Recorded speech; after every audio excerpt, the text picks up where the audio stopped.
Trying to manoeuvre the reds around. 24. Yep, there's proof at the bottom of your screen about how prolific he is.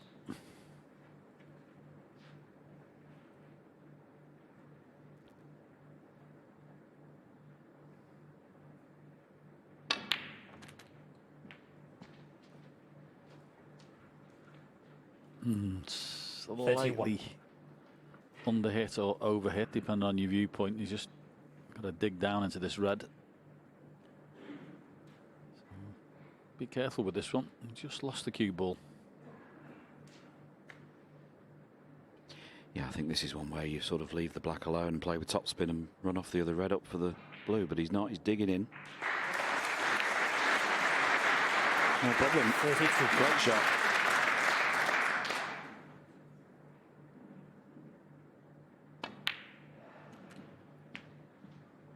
Very few players in the history of the game, John, made the game look easier than Tepchaya.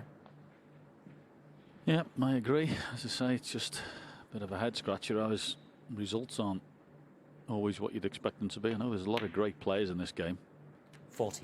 But when you've got this much talent and make it look this easy, you would think he'd have better results.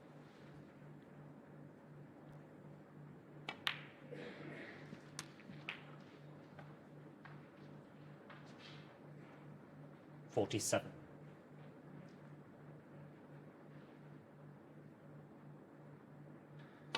It's just be something with left-handers as well. They always look so stylish and elegant. Plenty of them in our game, of course. It just looks so easy. 55.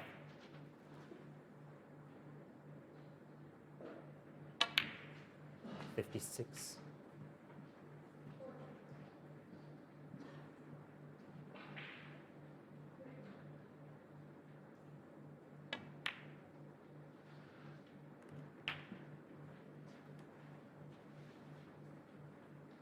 $63.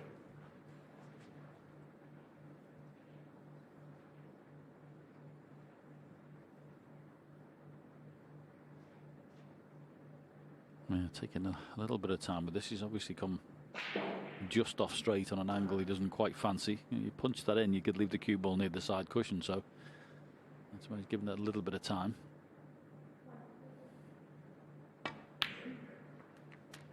Just decided to play the soft stun and leave the cue ball high on the black.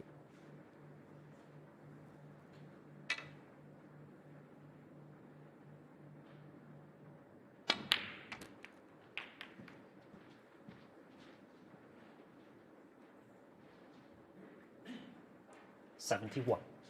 And in no time at all, just over 5 minutes, in fact, we've arrived at frame ball. 72.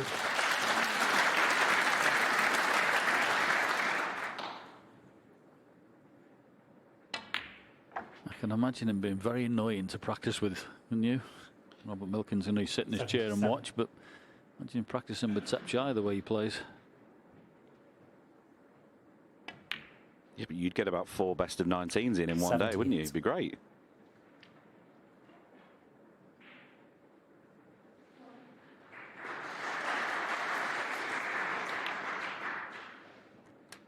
Oh, beautiful little trace aside there just to throw the angle.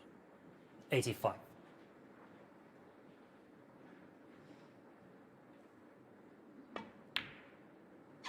$86.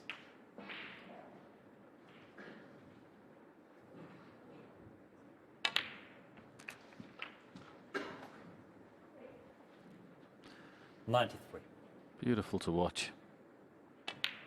Oh, get in. Oh, what the commentators called on him. With a very fluent break of 93 first to the table from Tepchaya Un-Nooh. And in no time, he takes the opening frame and leads 1-0.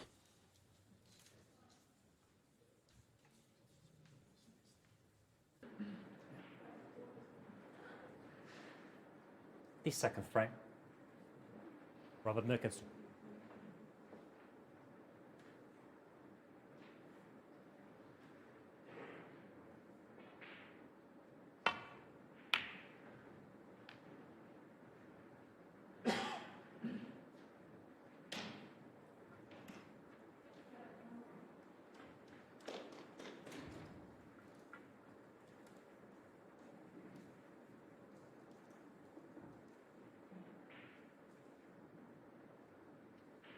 Nice break off in frame 2 for Robert Milkins. He's put Tepchire in a bit of trouble here. Can't play the dump shot or return to baulk.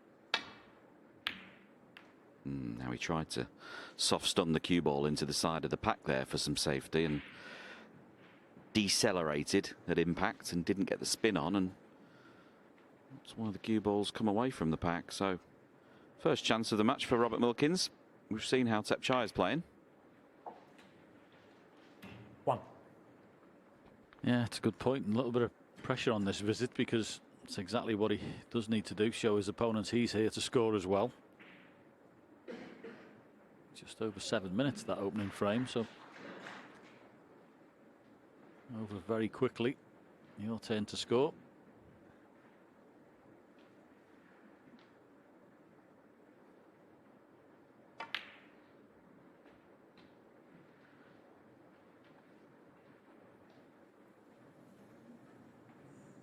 Four. Well, he's overhit that by a couple of feet. The tables are incredibly quick. But that was a bad misjudgment. Robert Milkins.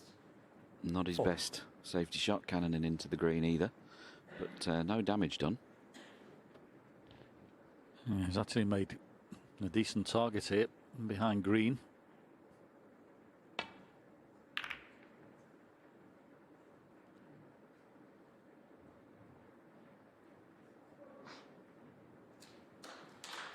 Not quite, but it's not bad. Probably played a shot round the angles here, run inside.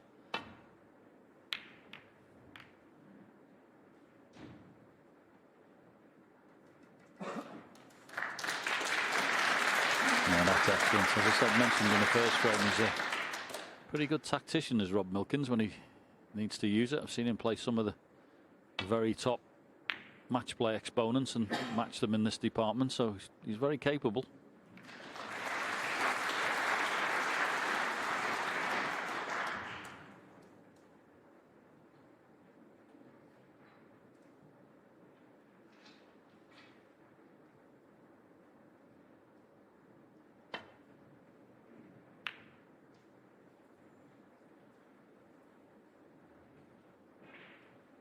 Just caught that red much too thick.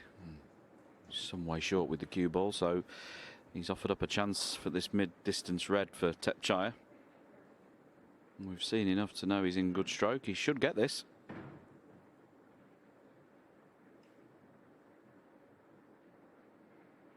Ah, beautiful. How soft did he hit that? I have to say, he really does cue well. He loves those mid-range pots. He just floats in.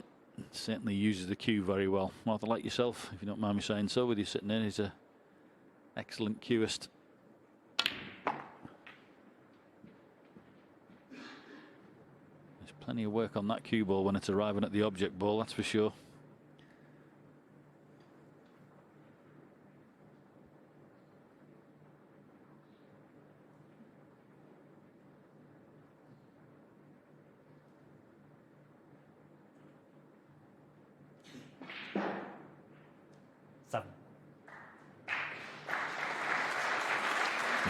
Desperately trying to see if that pink is available in the top right hand pocket, which would suggest it was. It is, I should say. He's played it there. Yep, no problem.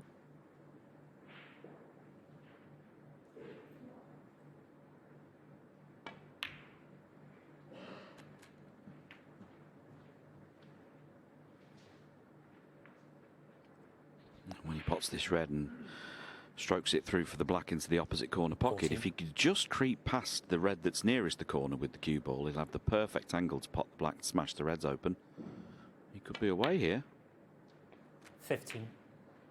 Well, the cue ball's gone too far for that, so plan B, but he's still got the same options in a few shots' time. And those reds are not too tightly compacted, so they should open up nicely. 22. Yep.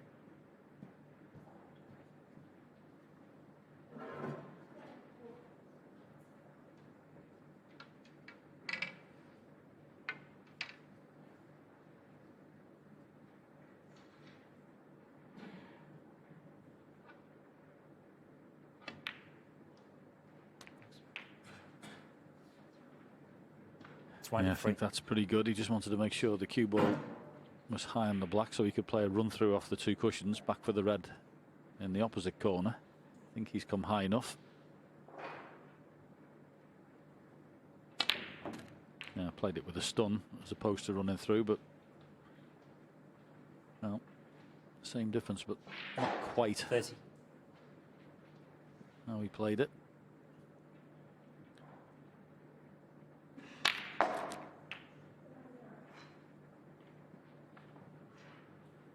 That's what I love about watching this fella play. There's no hesitation. That pack gets split at every available opportunity, just making the job easier for himself.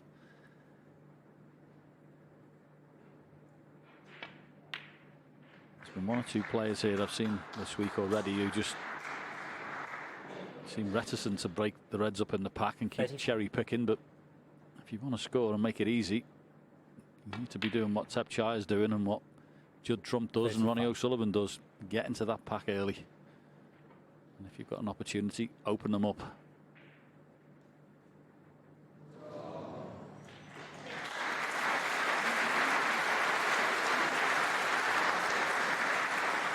Well, he's just finished in slightly the wrong place here. He's a bit too high on the black. He wanted to be a bit flatter on it. This is slightly complicated to get to the next red. There is one just below the pink he can get to, but he's got to be in a perfect place for that. But he's floated that in so nicely. Honestly, how good a shot was that? 42. That was beautiful. Flick the trace aside on there. Absolutely gorgeous.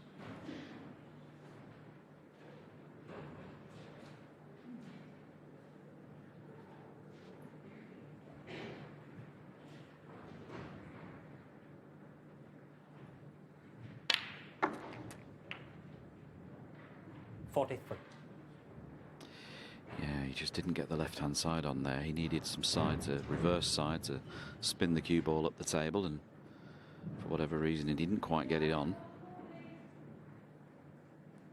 He's looking, he's got to get the further towards that middle pocket he gets the cue ball, the more likely it is he'll be able to pot that red next to the pink. But it's not what he played for.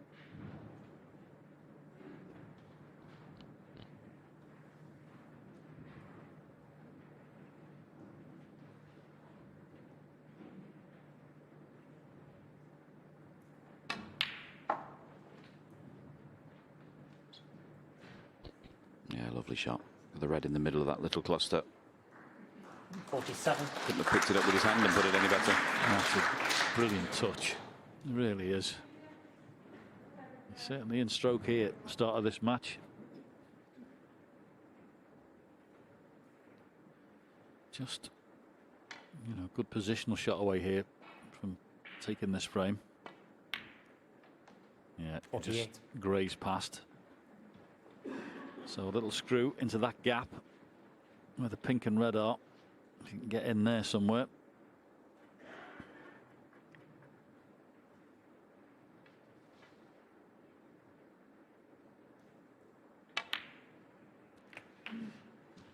Lovely. 55. Just plays all the right shots when he's break building.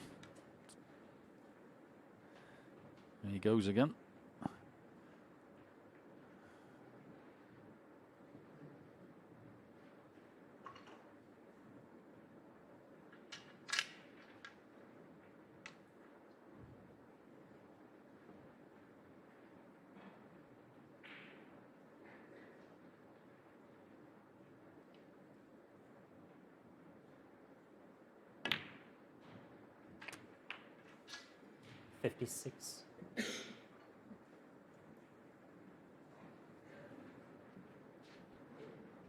This black will put him 59 ahead with 67 on, so he just needs one more of those 4 reds around the pink. The one closest to the black is available for him. Yep, I'm a fan. He just keeps playing all the right shots here.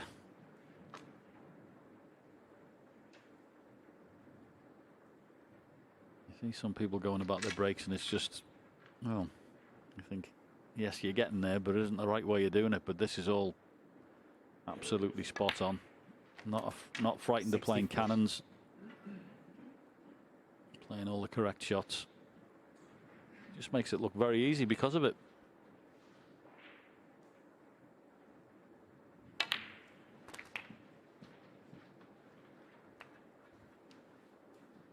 $71.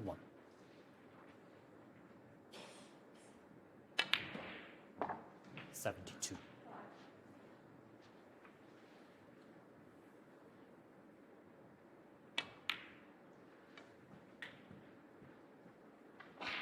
Yeah, this is tremendous stuff from Tepchaya. 78. And Rob Milkins has only been able to sit in his chair and look at this. 79. He was in early in this frame but lost the cue ball after a second shot. And since then, all he can do is sit in the chair and watch. This is wonderful stuff from Tepchaya. It's that good, it makes it look that easy. You think I'll go down the club and do that myself. 85. But we all know it's much tougher than that. He just makes it look easy.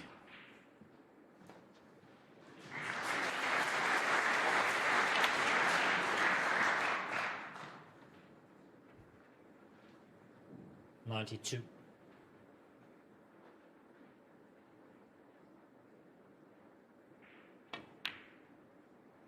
$93. Beautiful strike.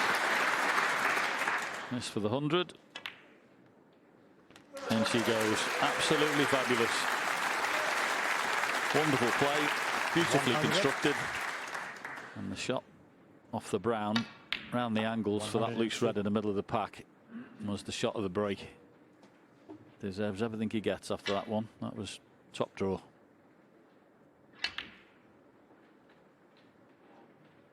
$105.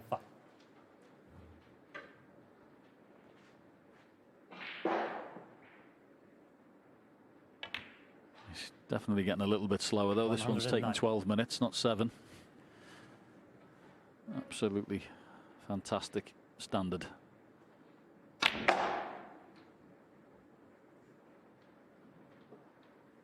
$114.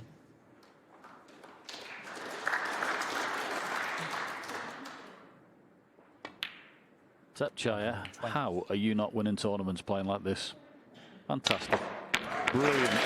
Absolutely brilliant with a trick shot on the end. Break of 93 in the first and a 1-2-7 in the second. Absolutely fabulous play. Takes a 2-0 lead.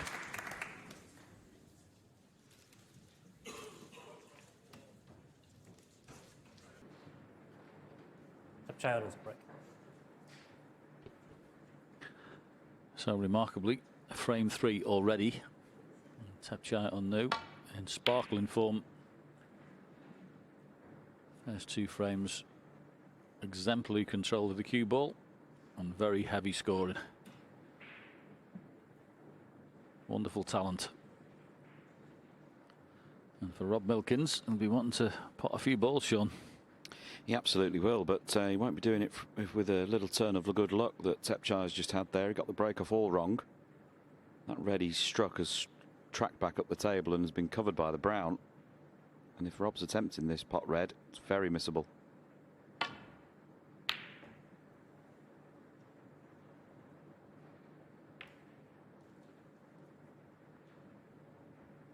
Now, has he got a bit of good luck himself and covered the red that hit the yellow with the other red in the middle of the table? He may well have done, but the 1-2 from the pink pots.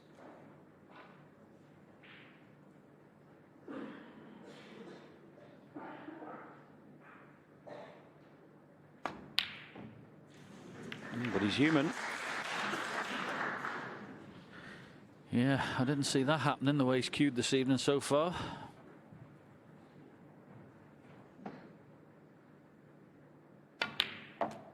$1.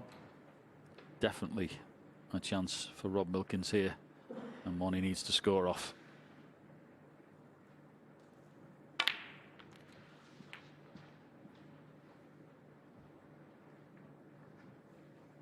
$8.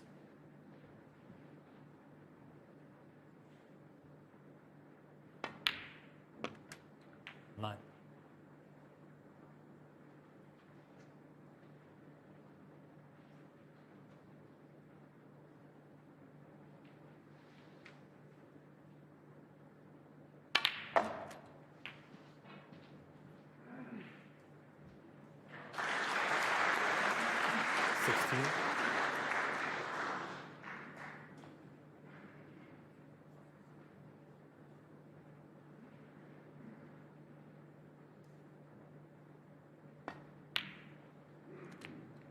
17.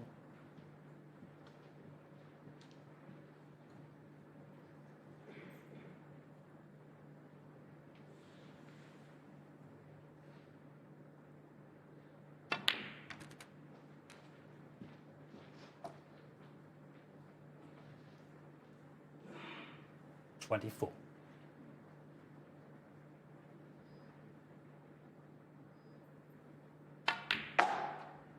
$25.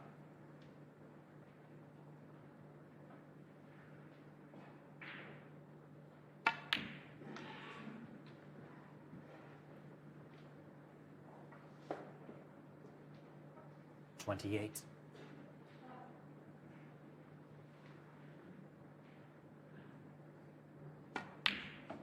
$29.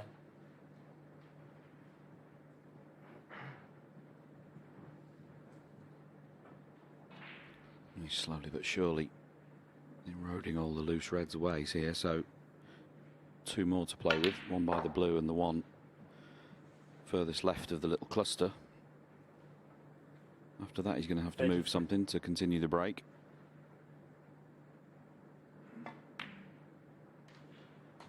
$34. Needs a good angle here on this black, which he's secured. And as I mentioned, this next red is the last available loose red.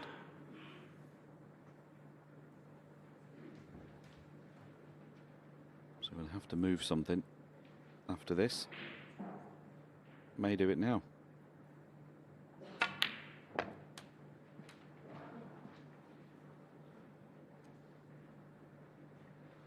$41.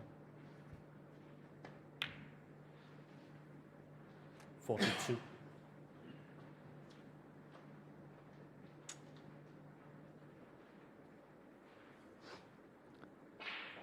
Yeah, I presume the red on the left-hand side is potable in the same pocket as the black.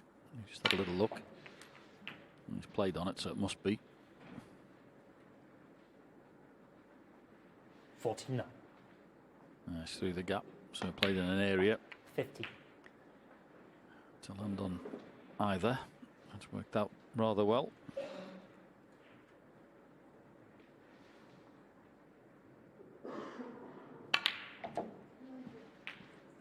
Yeah, good response this. It's exactly what you've got to do at this level. 57. Playing the quality of player that you are. If you don't score, don't let him know you're playing, you'll get steamrolled.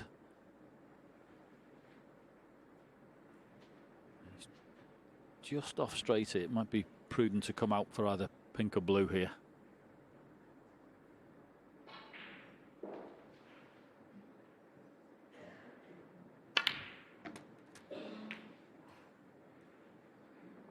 $58. Well, it was the right shot, but he just didn't get into the cue ball.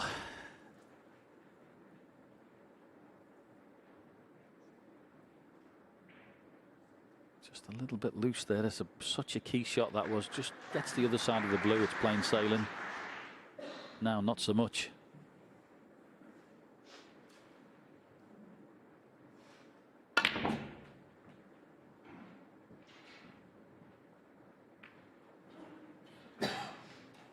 Yeah, this goes to show you, see, simple little shot like the screw back for blue. You get the wrong side. In this case, it's break over. And you're playing an opponent who's extremely dangerous, so you better make sure there's a good safety coming up.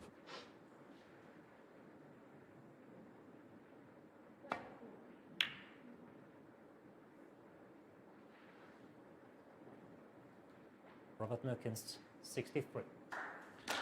Yeah, good break of 63, but he'll be kicking himself. He didn't get on the blue, Sean. He will, and he'll be even more annoyed if those 2 reds that have gone together are a plant to this right-hand corner pocket.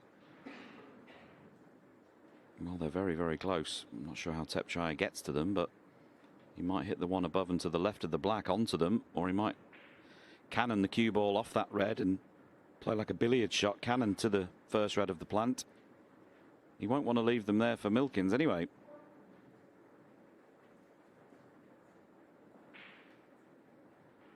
So you're going to play the cue ball off the right-hand side of that red near his tip there. And like an old billiard shot, play the cannon to the next red, which in turn will knock the 3rd red into the pocket. Wow. Good luck with this one. There's a bit of a gap between those two balls. There's a bit of a gap between those two. He can count himself very fortunate if he's not stuck a ball up there.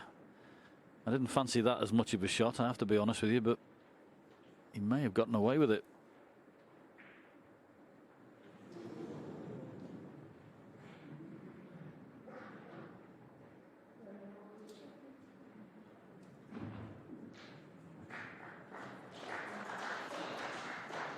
Yeah, I think with the lead that Rob's got here, it might be a bad idea just to hide this red. Just play a safety off it, maybe play a little cannon onto the yellow with it, stick it up there.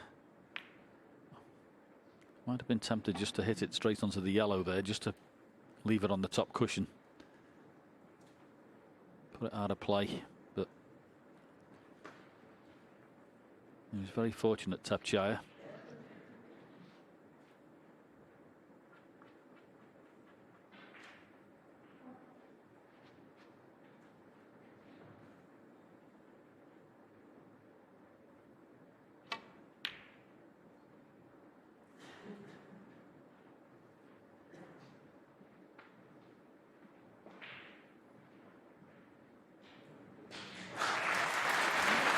Rob needs to be very careful here, doesn't he? That 63-point lead could evaporate in a heartbeat. Yeah, that's why I was talking about maybe playing that red onto the yellow, Sean, just to, you know, if you hit it onto the yellow, leave the red on the top cushion. It's a difficult pot. At least you've got a bit of an insurance policy then. This is why he's putting the red on the other cushion now, which is a good shot.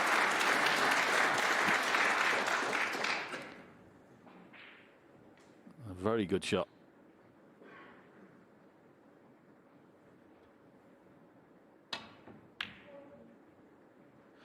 Mind you, so is that. Absolutely brilliantly judged.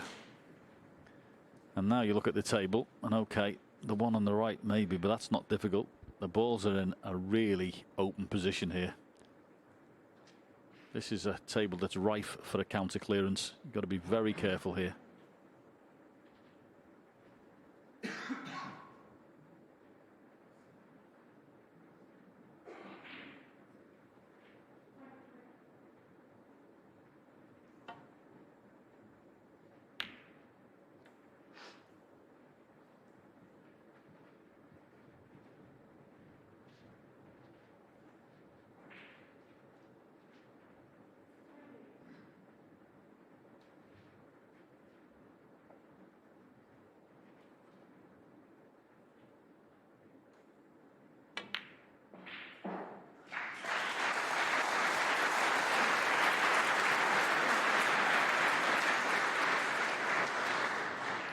Well, it doesn't look a great deal, but the fact that that yellow has just now gone glued to the baulk cushion has changed the complexion of this frame entirely.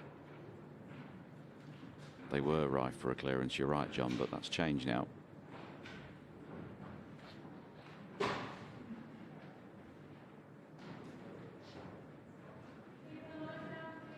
It's not made this next shot any easier for Rob Milkins at all, but the fact that yellow is now on the cushion as opposed to close to it makes his 63 points a bit more significant.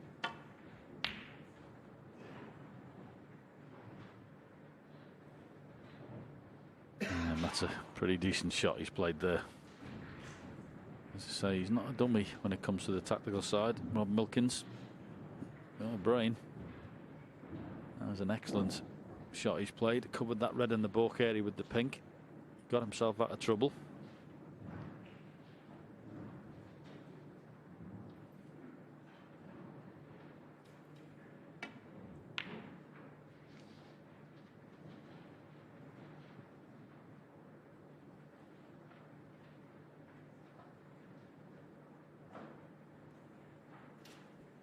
Some very good stuff going on here at the moment from both players.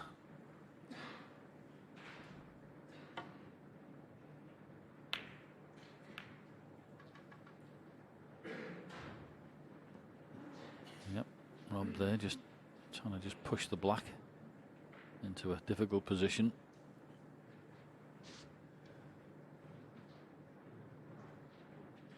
He's left the pot, but this will be a good piece of cueing.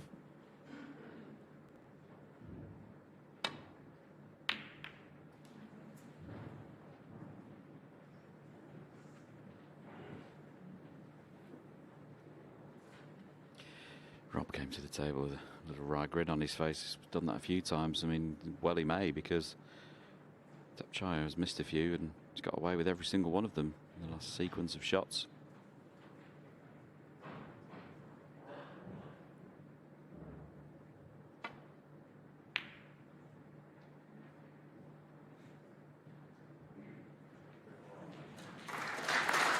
Another good shot. Putting the red closer to a cushion.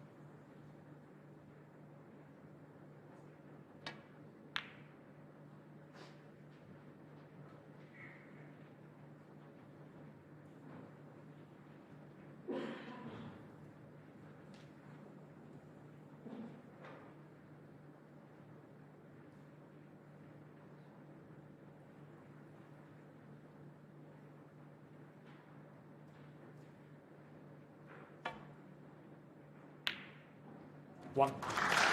Beautiful. Lovely bit of cueing there from Bob Milkins.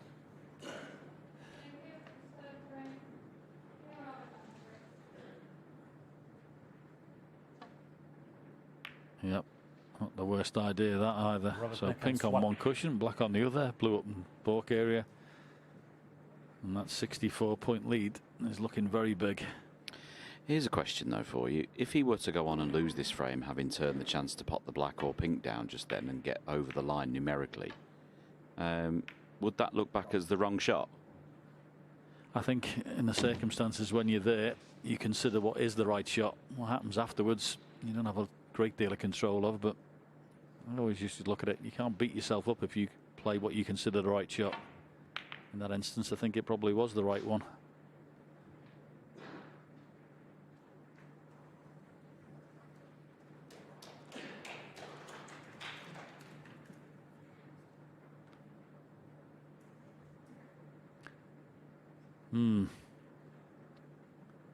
Now he's in some bother. He'd better knock this in if he takes it on. And this is a horrid shot. Can't see the one that's over the corner. Directly in line with that. So it's only that horrible long range red that's aligned with the pink spot. That's the only one he can look at. And you say if you miss it, you're more or less definitely going to lose the game.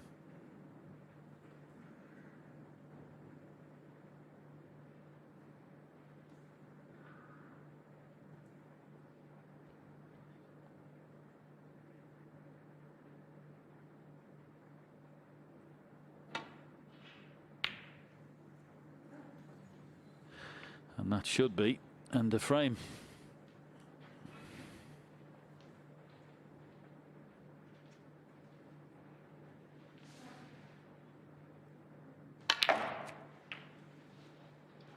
One.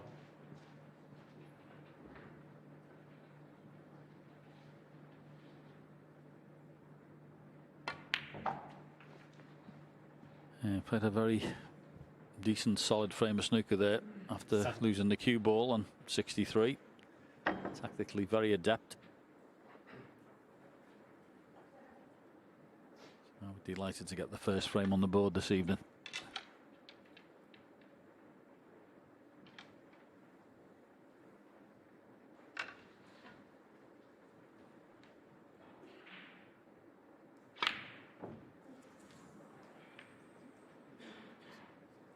Seven.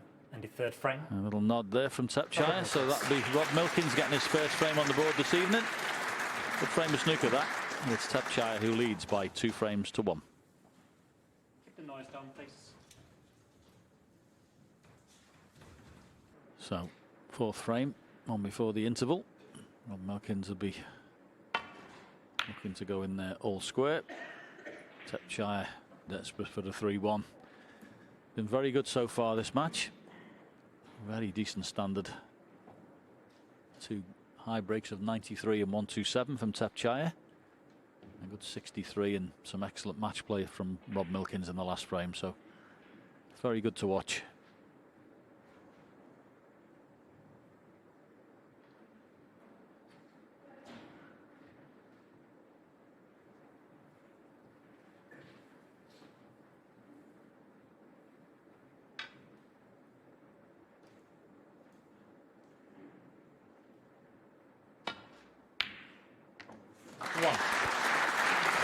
piece of fabulous cueing.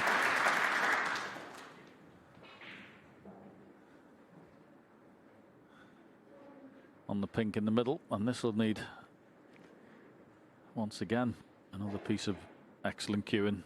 Far from easy, these.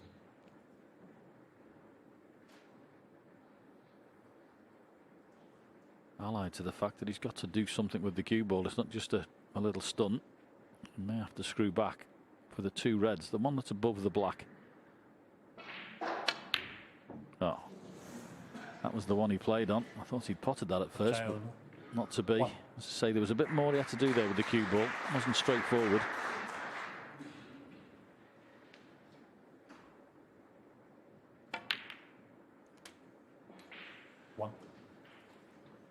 Oh, horrible this shot. Wow, this will be a good pot.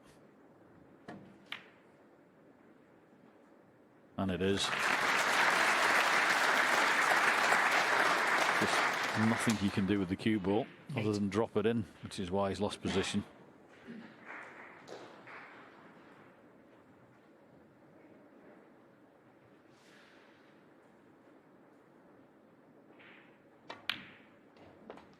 Nine. Love that. Fabulous recovery, but that's two already in this break. Black was really awkward. That was tougher. So both players this evening looking like they're in seriously good form. 16.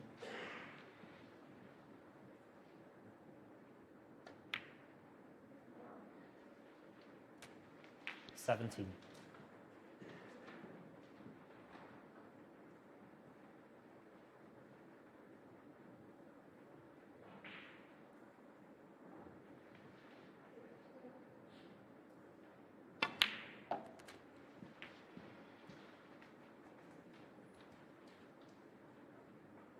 24. Goes without saying that he's going to have to split the reds at some stage.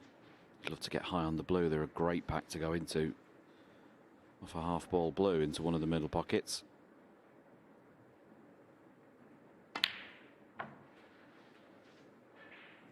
Well, that's the second time in the match so far he's finished wrong side of the blue. That was pretty poor misjudgment, to be honest, to finish there. The one thing he couldn't do was be short. And it is just those small little details that can make the difference. 100%. Someone could guarantee you that shot for the whole of the season. Snap the hand off. I'll always be the correct side of the blue. It's such an important ball. Now, of course, you know, he's overscrewed that slightly. It's just slightly awkward pot into a blind pocket. You'd expect him to get it, but the cue ball is running around unnecessarily. 31. So that's what happens. It can get exaggerated. Next time you're just a little bit further out and you got to keep grasping the cue ball.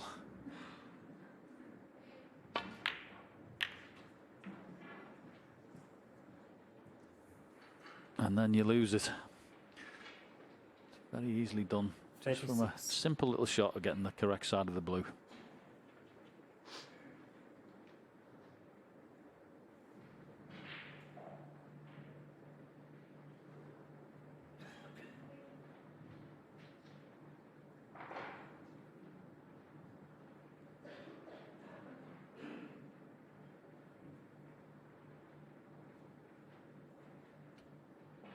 Not sure if this red even passes the other reds into the middle pocket. I'm sure he would have played it by now if it did. Don't think it passes the blue into the green pocket. And of course he has to move it. Can't leave it there. Just checking now to see if he was trying to just pot the red with his own tip. Could he get it past those reds? But I'm not sure. Just a safety shot, I think. Yeah, quite right too. It's very difficult sometimes just to steel yourself. You feel like you're got a bit of momentum and you want to press on, but if the ball doesn't go, it doesn't go. It's all stemmed from that positional shot, not getting the correct side of the blue there. But anyway, a 36-1 lead.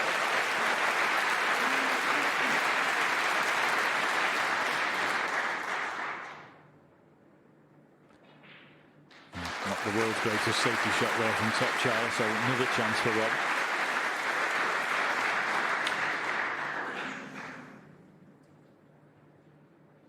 But his poor safety, Tapchaya, has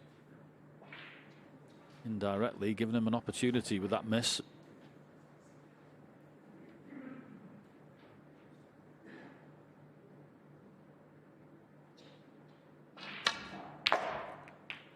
One. Goodness me, what a strike that was. That was incredible. The cue ball stopped then and then spun back for the black. That was beautifully struck.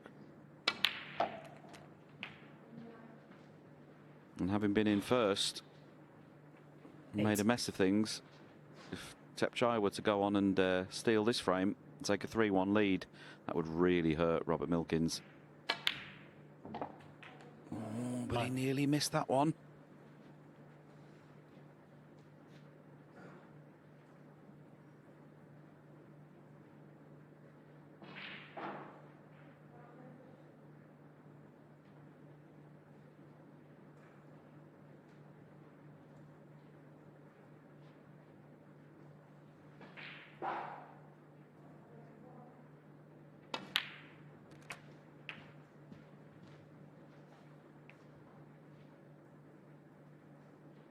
$16.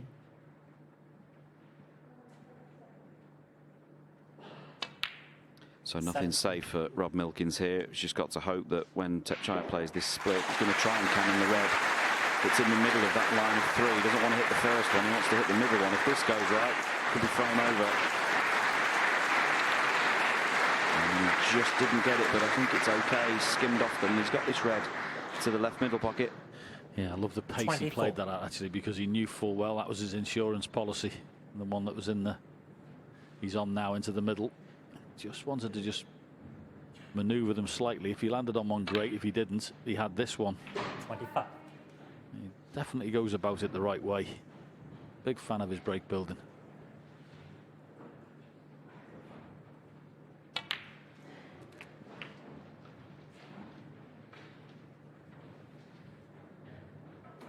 $32.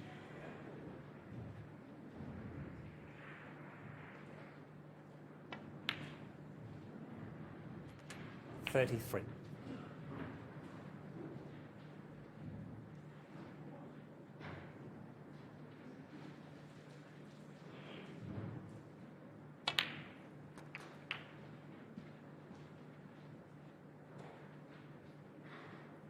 $40.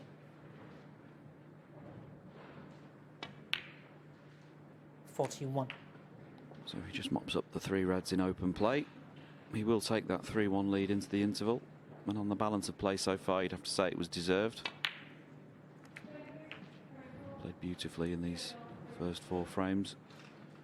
You see what I mean 48. about his speed. His average shot time at the moment is 18 seconds, and he doesn't look rushed. Right now in this break, it's 14 seconds. 49. And he just doesn't look unhurried. He's not under any pressure. Just wanders round, pots the ball, gets up, wanders round to the next one, pots that one. Yeah. Not how he played it. Played to go past that one, but that'll 56. turn out all right. 57. But it does make it look ridiculously easy. So fluent. I know he didn't quite get that other positional shot right there, but everything else has just been wonderful. Doesn't make it 64. look effortless.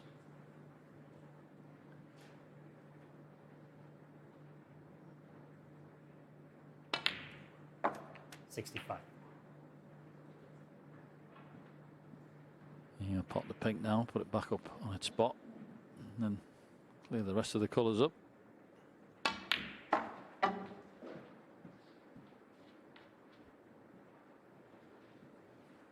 $71. $73.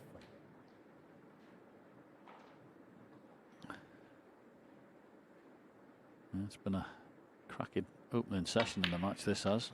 76. I still think the kettle's still warm, isn't it, from when we were on before? I think it's won't take too long to boil it again, Sean. I think it's your turn to put it on. 80. It's always my turn, JP, isn't it?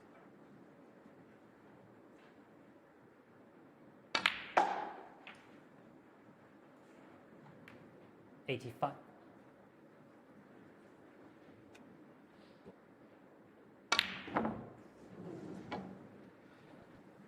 Well, there's the nod of concession for Milkins. He's making his way out of the arena. A beautiful session of the first 4 frames of this match. Tekchara good for his lead. He leads 3 frames to 1.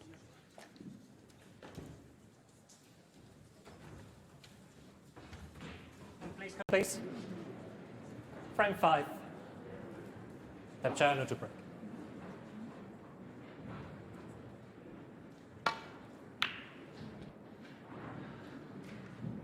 So players back after the mid-session interval.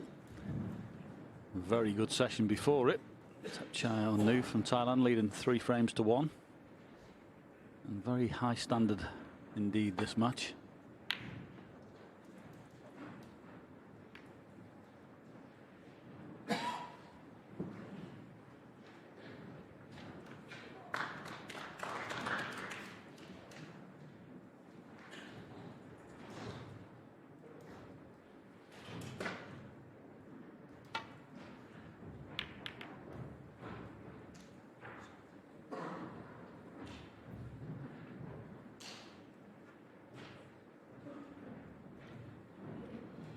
Just coming around to check to see if the red above the black to the left is possible as well into that right-hand corner pocket. If it's not, he may take this red on and play for the black, as it'll be the only red he can leave.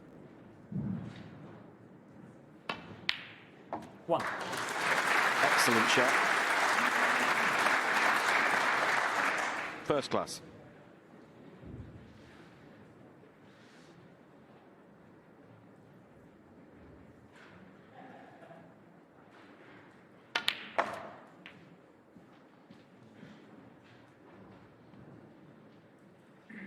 $8.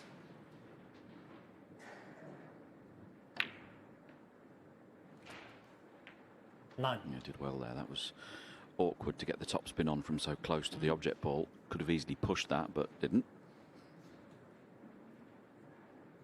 This could very quickly develop into a nice opportunity here in frame 5.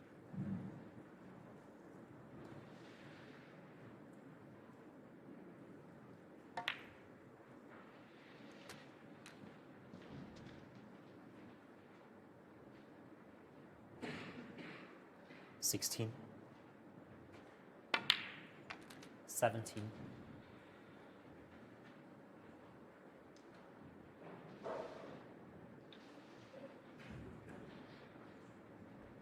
Yeah. Funny how a little shot like that can just go slightly awry. One of them awkward angles, but managed to force an angle out for this red.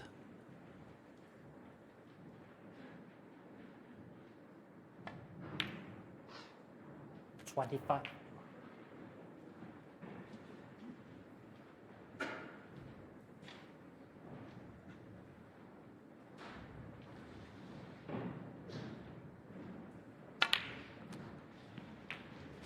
Bit early, isn't it? You're not going to go for it, are you?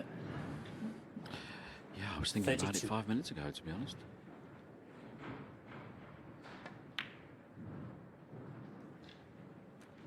He's got the perfect angle.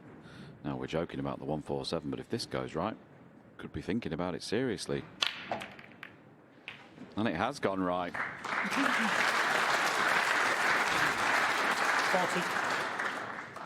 Wonderful shot. Took his opportunity to split the reds, knowing he would always be on this red. 5 reds, 5 blacks.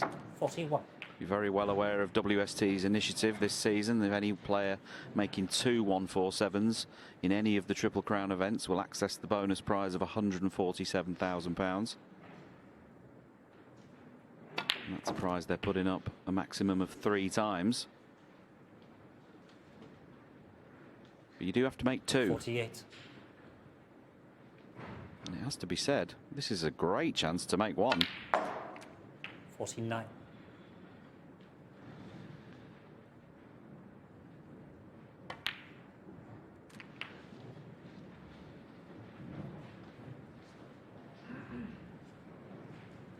$56.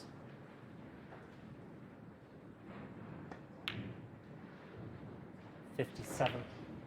Rob has made a 147 in tournament play 3 times. Not been in the greatest scoring form this season, though. He's only made 4 centuries so far in this campaign. But this is a great chance.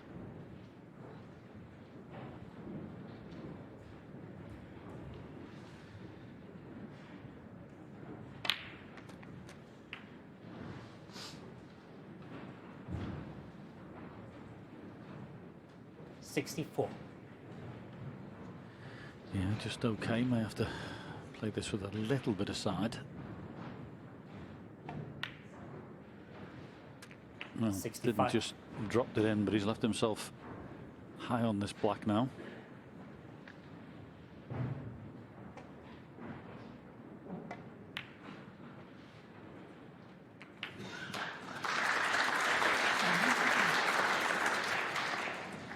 $72.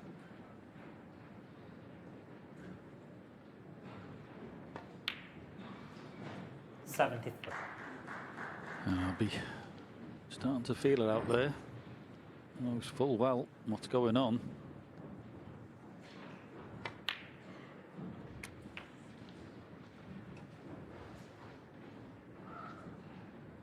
Taking them brilliantly so far. 81.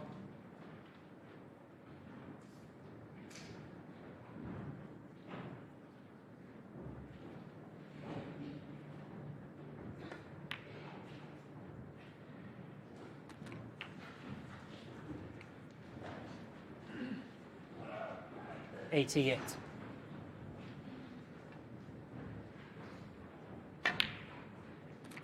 $89.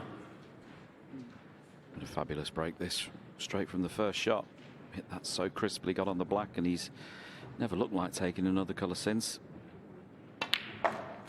Get up. Go. Yeah, it's good, isn't it? You get a little rub off the other red. Well, could avoid it actually, but 97. taking these brilliantly so far.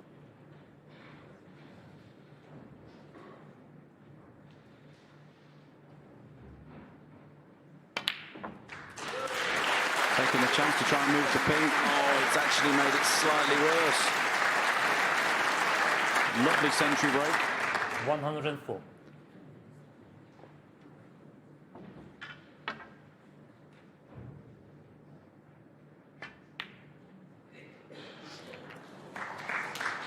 Will he be tempted to try and move the pink again? He's got the angle for it if he wants to. 2 cushions in behind it, kick it back out into normal play. If he misses the cannon, he'll still have a shot at the red. He has played it. We just got into that little bit too much. It's okay, it's okay. 112.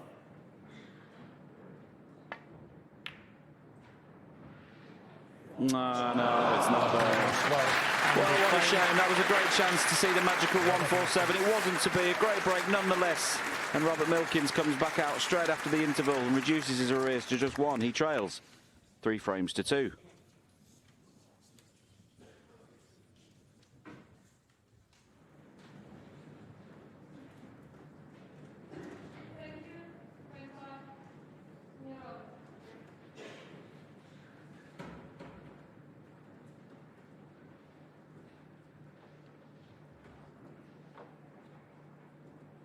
Frame 6. Robert Milkins to break.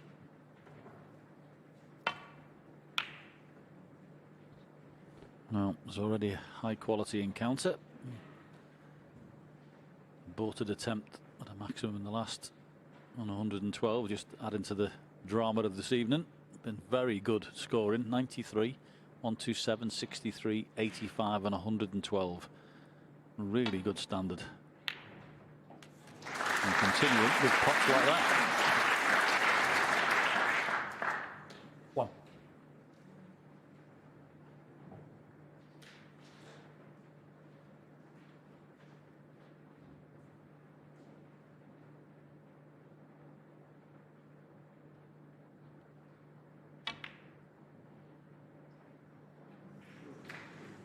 Yeah, evidence there of what we're talking about, the high standard, both players in the 90s with their pot success, 91 and 94 respectively. Safety success is pretty good as well, 77% versus 83%. Long pots, yeah, that'd want to go up a little bit. Roberts only potted 50% and Un-Nooh 57. Of course, they do go for a lot more, these two, between them. Average shot time, that's very impressive. But neither of them look like they're rushing. That's the incredible thing about that stat. 11. If my average shot time was 17 seconds, I'd be running around the table. Highest break, they've both made centuries. And wouldn't it have been amazing to have seen a 147 in the previous frame? Might just leave this a little bit low here. Bottom red. Played in an area you've got options, one in the middle. 19. The one at the side of the bottom of the pack. You'd like to have been a tad lower, but you can pot this, screw out and bring a few more reds into play.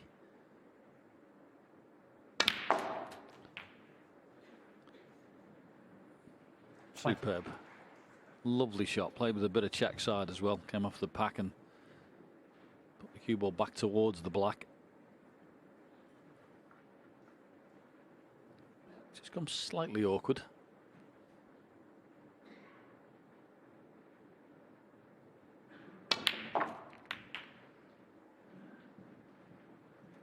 Yep, no mess in there. Back into the pack again. It's the attempt, just slightly 27. off the cue ball, so missed it his intended target, but a pretty good second prize. Although cueing might be a bit tricky.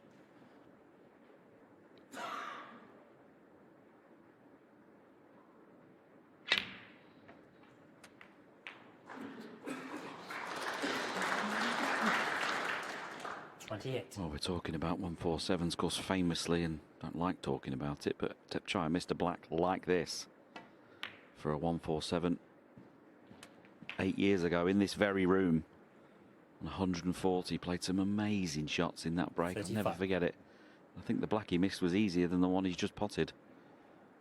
Incredible. He went through a bit of a period of that. Not that long after that, he missed another one in the World Championship qualifiers. Another black for a 147. We could be talking about somebody with multiple maxes to their credit.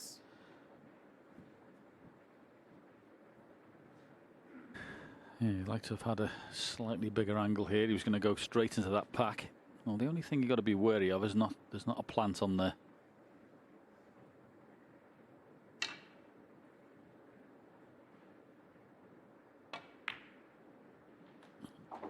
Maybe a possibility of it, which is why he's played on the loose one.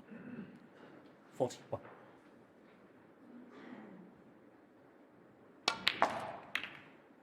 Well, I don't know what that shot was 42. all about. It's not the time to be going into the pack off the red. Just plays the black and plays on the black, pots the black and moves the pack. So strange choice there. 42. Yeah, I suppose his thought process there was any contact on the pack of reds other than the one he got, other than a full ball kiss on that first red, would have left him on a colour somewhere, you would think. But yeah, I'm not sure that was a break building masterclass shot. Yeah, when you see the cue power and the fluency he's got, surely coming into it off the black would have been far easier for him.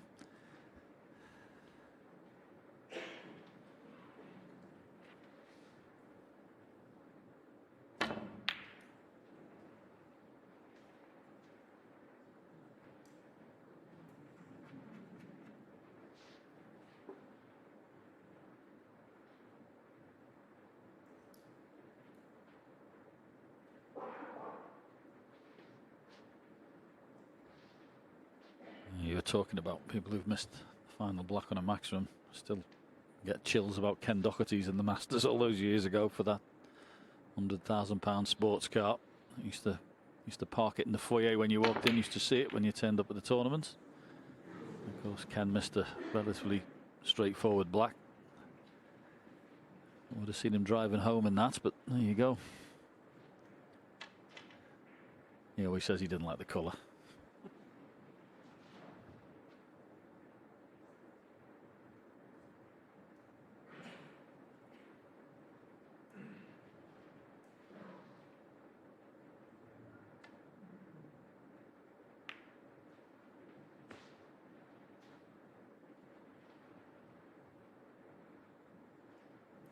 Yeah, so a little bit of cat and mouse at the moment.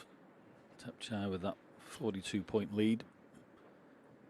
They're trying to keep it tight and make the balls awkward. And wait for a chance. Don't know what he spotted there or he's thinking about.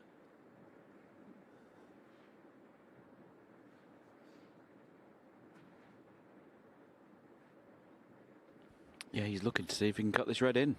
Incredibly. Doesn't look like it, does it?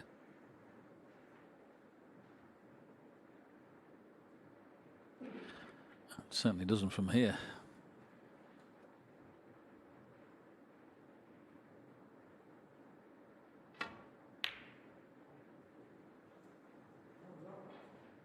Well, he just caught that all wrong now. He got away with it. He hasn't left the red over the middle pocket. I think he was trying to pop that red and hide the cue ball in behind it. Position on the pink.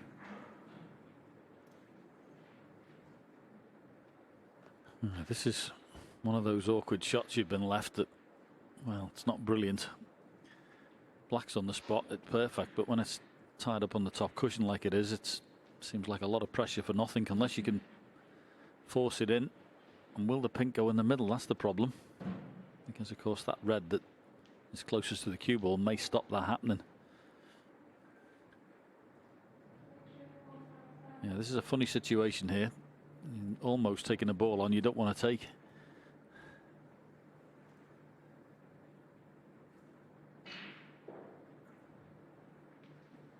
He doesn't have to, of course, but it's sometimes difficult to refuse it.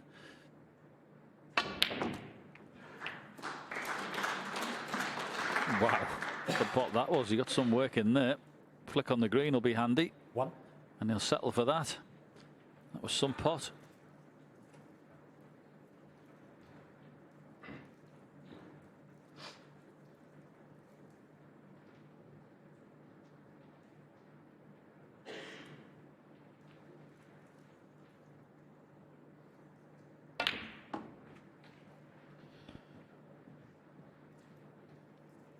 Now, in terms of making the counter clearance, it's all pretty straightforward, apart from the blue, obviously, on the side cushion and those two reds stuck together. He'd love to leave the red he's queuing over by that middle pocket. Leave that there for as long as possible. Hopefully he can play the cannon to those two reds that are by the pink spot. And should it go wrong, he'll have that red waiting for him as insurance. So you won't want to go anywhere near that one just yet.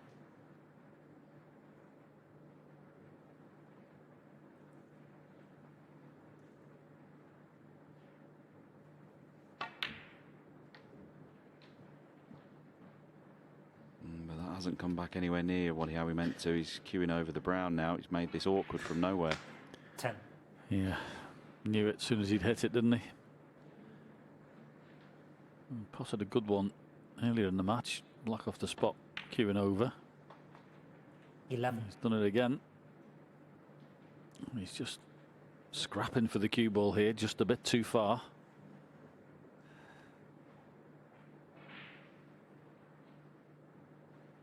To be careful here. It just looks like it's running away from him. Big brown coming up.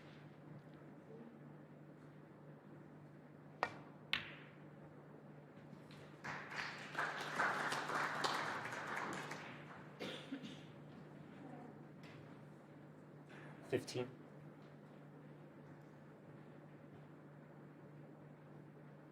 Can actually see the one that's Borkera, I think. Sneak past the brown, but he's also got the other one.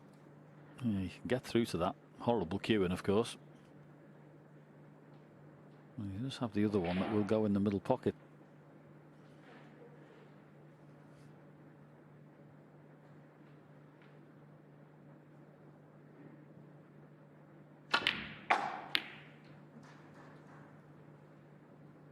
And the problem was he was always going to cannon the black, 16. which is why he hit it as hard as he did, hoping for anything other than a full ball kiss.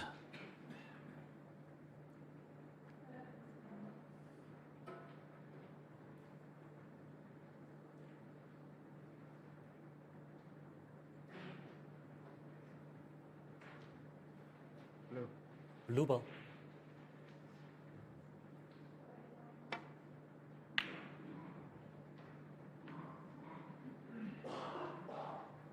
Robert Milkins, 16. Yeah, didn't have a lot of options there. Knew full well he'd be leaving this red in the balk area, so Tepchow will be trying his best to put it in the most awkward position. And do well to cover everything with this shot.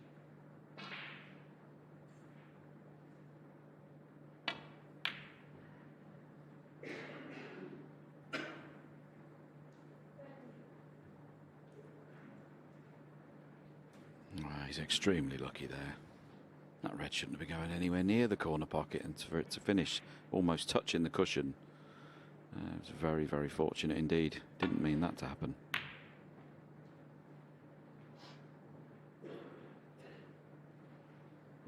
Robert needs a bit of luck of his own. It's a long way short of what he played. Didn't mean to finish behind the brown. Both players having a bit of good run there.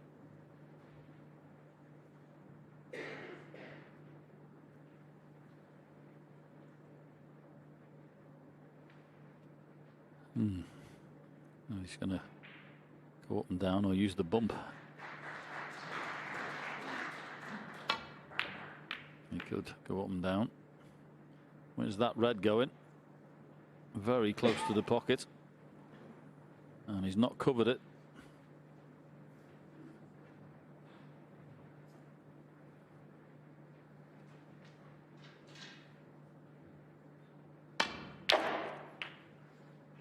One.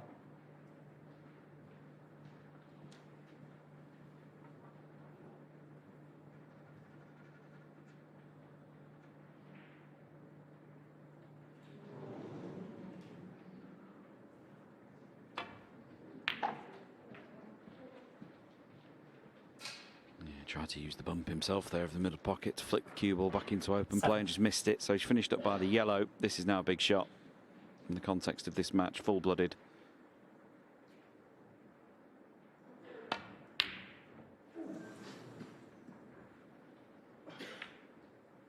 Robert Milkins, 7. I'd be very disappointed to have just made 7 points from that opportunity. That was a real chance to take this frame and get back to 3 frames each.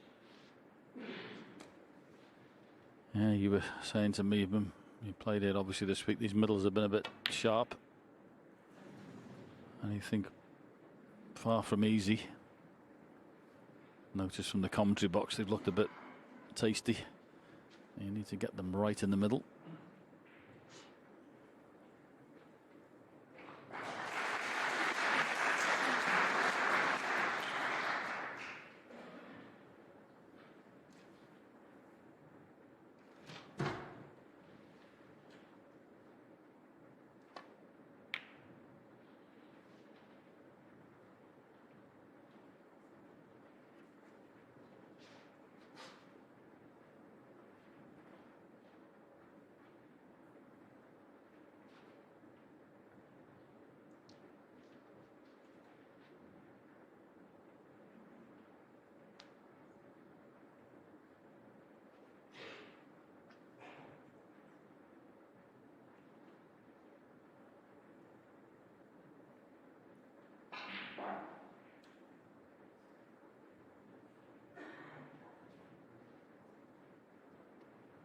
Whatever shot he plays here, he can't move the red off the left-hand side cushion. That's the one thing he mustn't do. That's the only thing that's in his favour here at the moment, protected in his lead in this frame. Yeah, he's got a simple little shot in, just push the red up towards the balk cushion and just make sure the other one's covered by the yellow.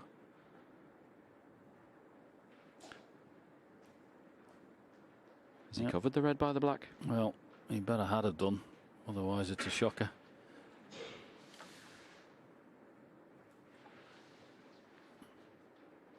I don't know why he hit it so straight. He could have just played it with a little bit more angle, guaranteeing he wasn't going to leave that out.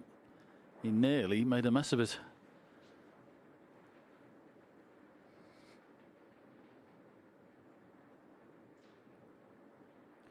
Roberts just looking to see that if he stuns the cue ball onto the red onto the side cushion, will he leave a clip into what we call the yellow pocket with the red that's behind the black? That's what he's looking at now.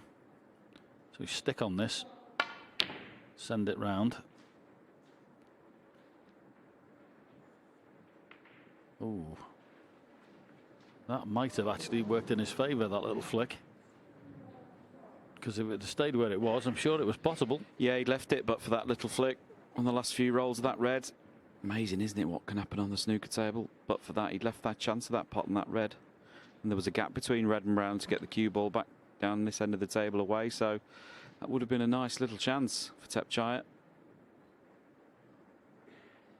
Yeah, and he's got to be very careful here. Very careful indeed.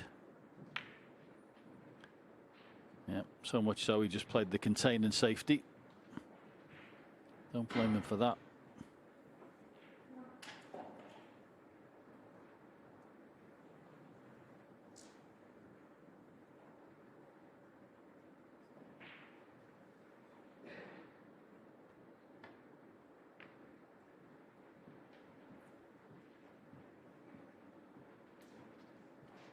I think it's fair to say you would fancy Robert Milkins to come out on top here in a tactical fight between the two players. I think he's just got that little bit more ringcraft about his game in these messy frame scenarios. Wouldn't be Tepchaya's strength. Fabulous potter and break builder, but not necessarily the best tactician. Yep, and there was your proof. Pretty poor that. Anything bar thick required there. That's exactly what he got. Left it slightly awkward.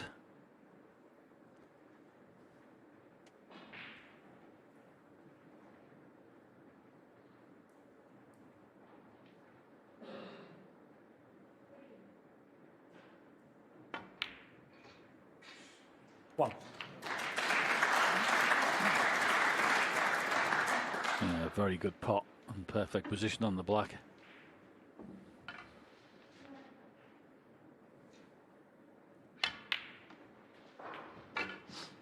So he's clawing his way back into this frame. 8. And that last red that's going to be just below the balk line is going to be very tricky.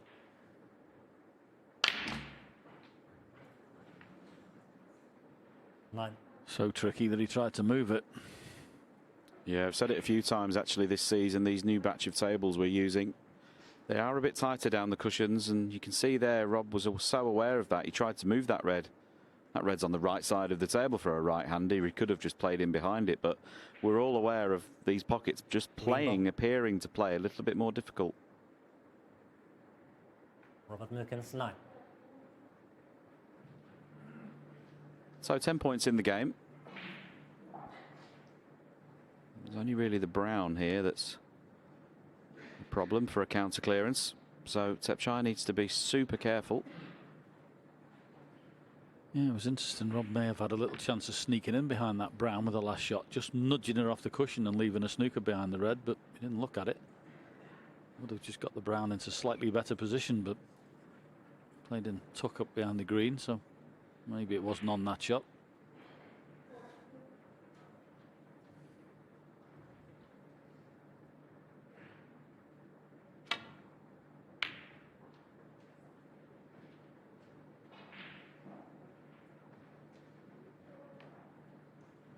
Well, again, another grimace on the face of Rob Milkins there, but for the red hitting the blue full ball, he would have left Robert a pot at this red.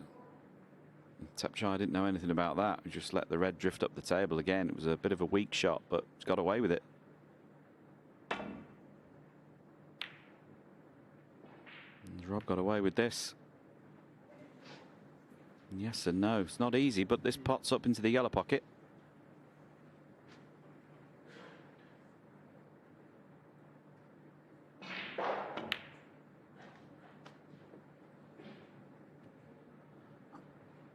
Well, if he hasn't got the snooker there, it's pretty poor. Yes, he got a no man's land shot there and get one or the other. Could have gone for the pot. If you make your mind up that you're not going for it, you'd better get the snooker.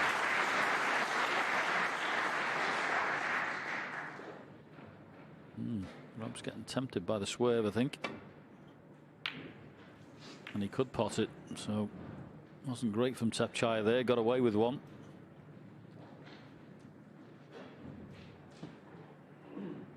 I actually can't believe Tepchaya didn't go for the 11 on his previous visit to the table. Of all the shots he does go for, that one looked like a fairly reasonable one. He'll probably pot this one now.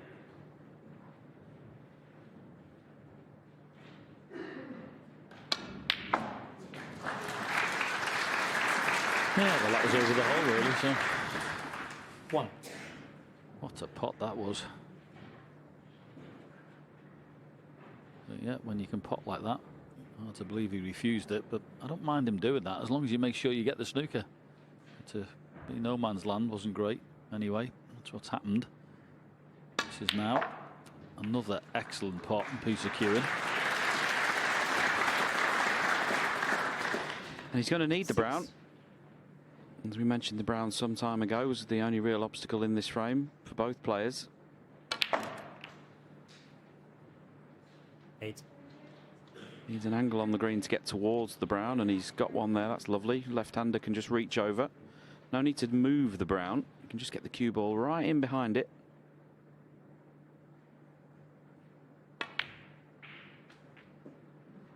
And this frame's all come down to this shot.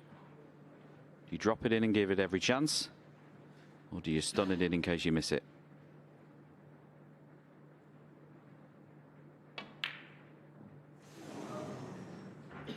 Tepchaya Un-Nooh. I have to be honest with you, I didn't think the green was a great shot, did you? No, he felt like he could have done more with it and got closer to the brown. Well, even closer, but absolutely virtually in a line to he was slightly off angle there, wasn't really looking down the line of the shot, so maybe could have done a bit better. Now, how's the cue ball? Is it in behind the black? Well, I know one thing, the brown's awful. Such a poor shot.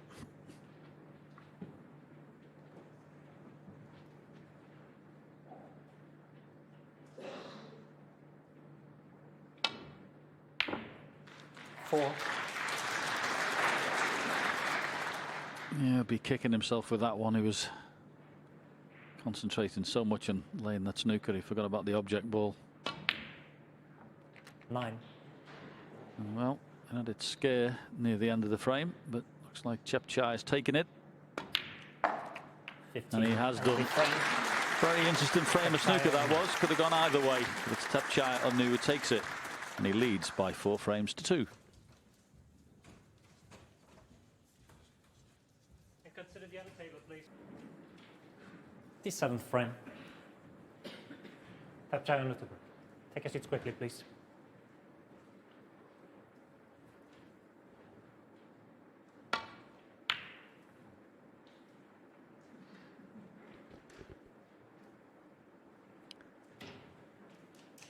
So it's Tepchaya breaking off, 4-2 ahead.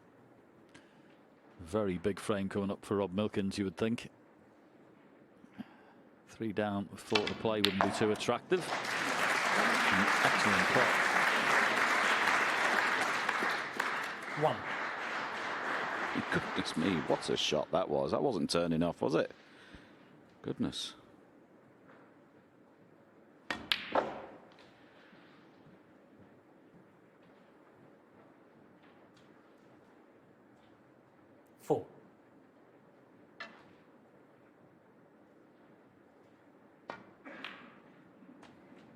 Well, with the attempted maximum in frame 5 and some other contributions as well, he's shown us that he's in good form. Just needs to forget about those small tactical mistakes that cost him the previous frame and push on. Still a long way to go in this match. That's the little idiosyncrasy of a best of 11. You just have that little bit more room for margin of error 8. than you do in a best of 7 or a 9. Things can go wrong and you can still recover. The way someone like Tepchaya plays, you're probably going to get your chances. 9.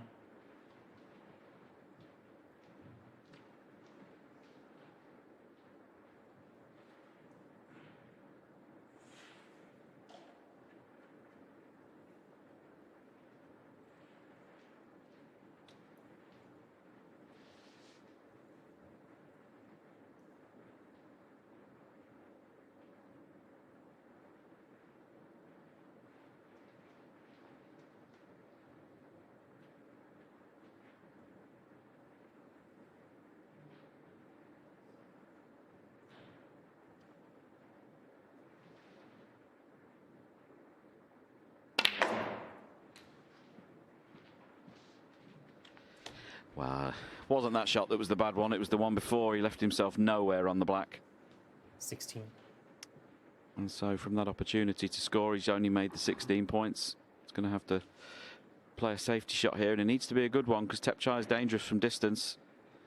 You see positional success at 83%. And that was a bad mistake.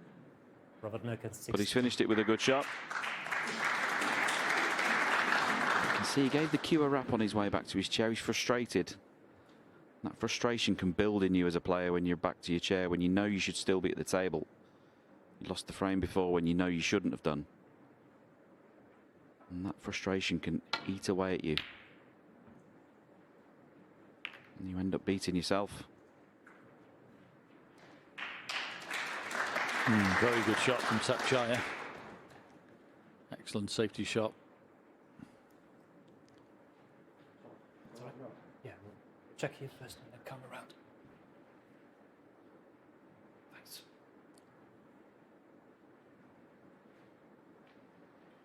Needs to be Skinny won this. I'm going to hit the jaws. And Skinny it was. Very good return.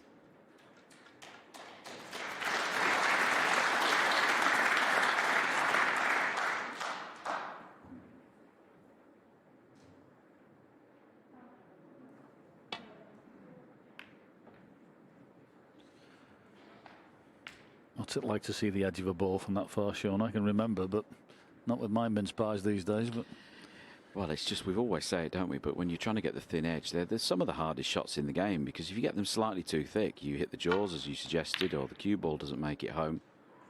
So many times you hit those shots and they look really good on the way down. As the cue ball's tracking to the object ball, it looks great. And then you just catch it a whisker too thick and it's carnage. yeah, been there.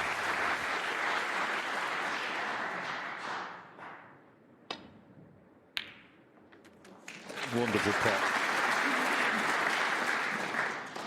One. Oh, we'd have been praying for that cue ball to pull up and leave the blue in the middle, but not to be. Going to be a great pot for 1 point. Tepchai on 1.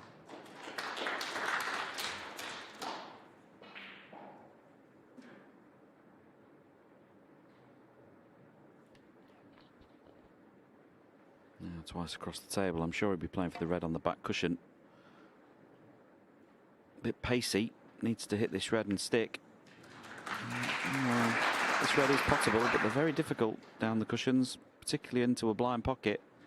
When we say blind pocket, that pocket's naturally not in his natural eye vision here. It's not in his line of sight when he's looking at the cue ball and object ball, so these are tricky. And he's left it. Another chance for Rob.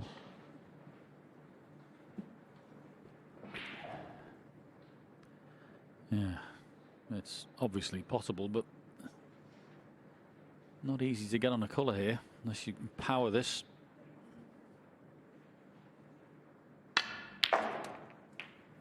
Oh, look at the fizz on the cue ball. How well did he strike that?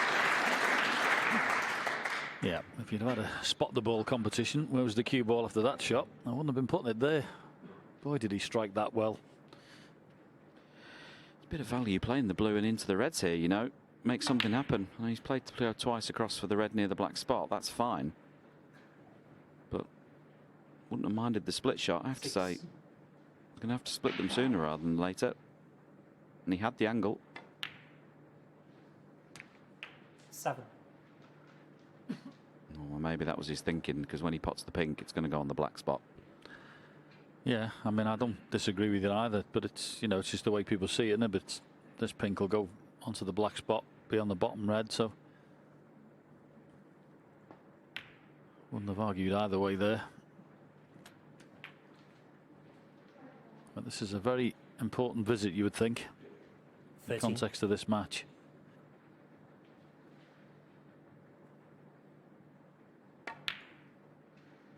14.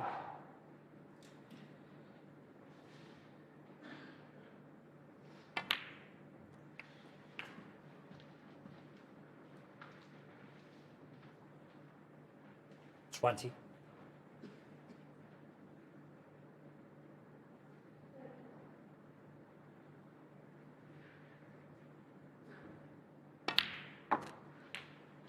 $21. Well, pink and black spots occupied, so the black will go on the yellow spot once it's pocketed.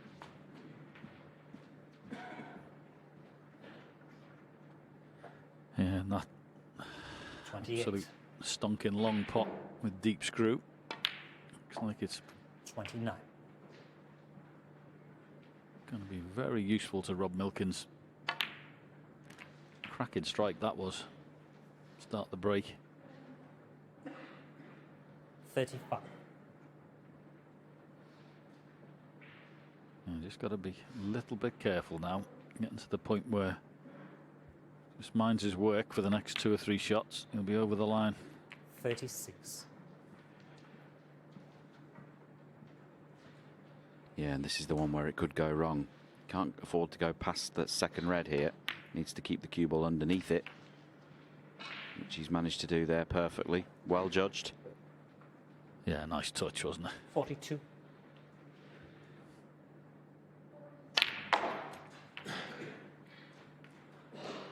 $43.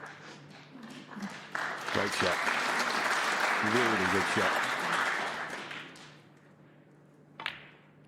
I mentioned at the start of it, this was a huge frame for Rob Milkins. Didn't want to go 5-3, 5-2 down, I should say.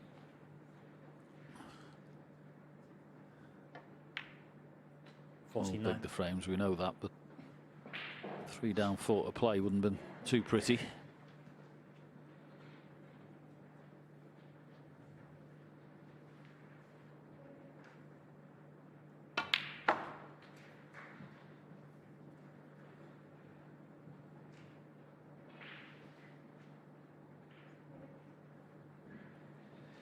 $56. $57.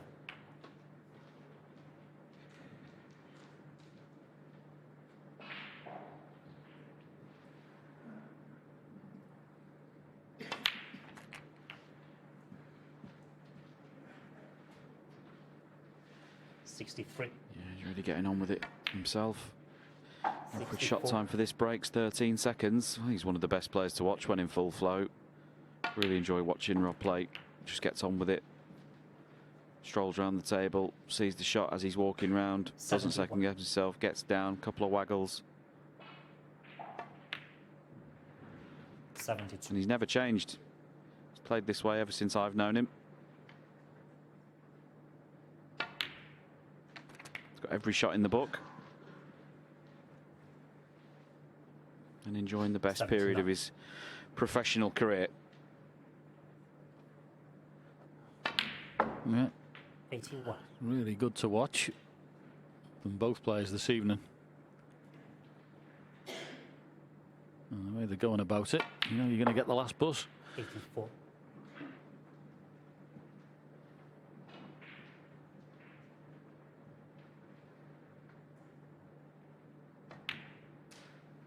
$88.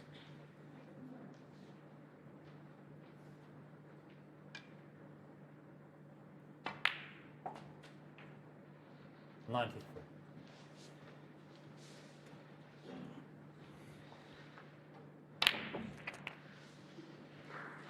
$99. Come on, Rob, knock it in. It was another century. Absolutely. Oh, never mind. But absolutely fantastic break from Rob Milkins. Made with great fluency. Brilliant opening red to screw back up into the balk area.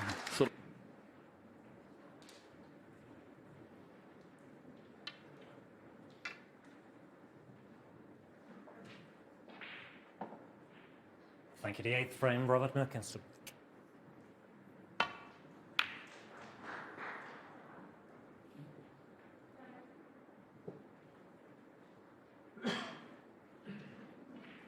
Well, we're away in frame 8, and it's Rob Milkins' turn to get a bit of good fortune from a poor break off. He hit that red much too thick, and it's come up the table over the pocket, but covered by the brown.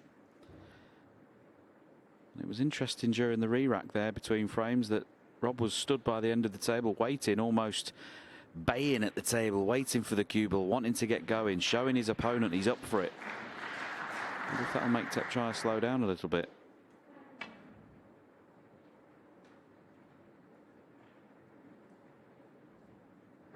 Foul and a miss. Robert Milkins, 6. Yep. Just grazed the pink there.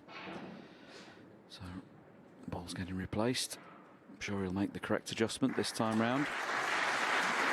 Interesting as to whether he does have a full ball contact on a red by the pink.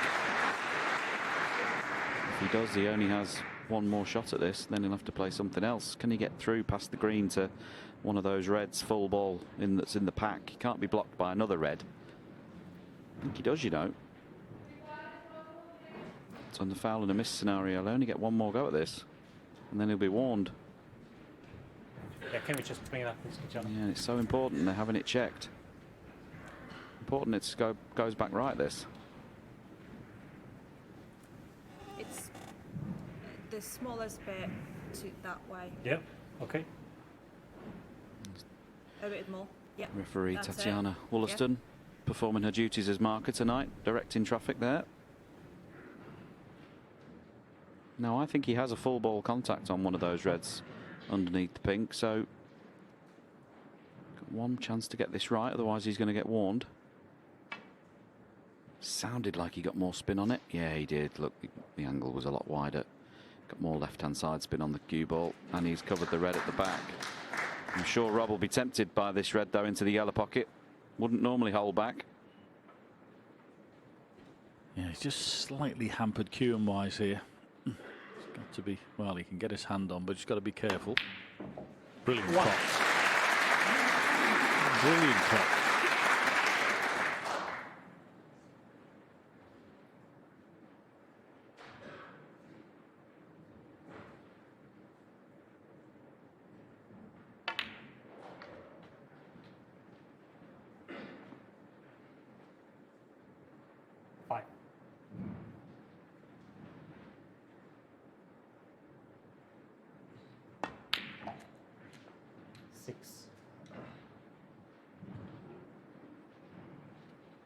Well, that red that's just separated from the main bunch is absolutely perfectly placed to be used to split the reds in a moment or two.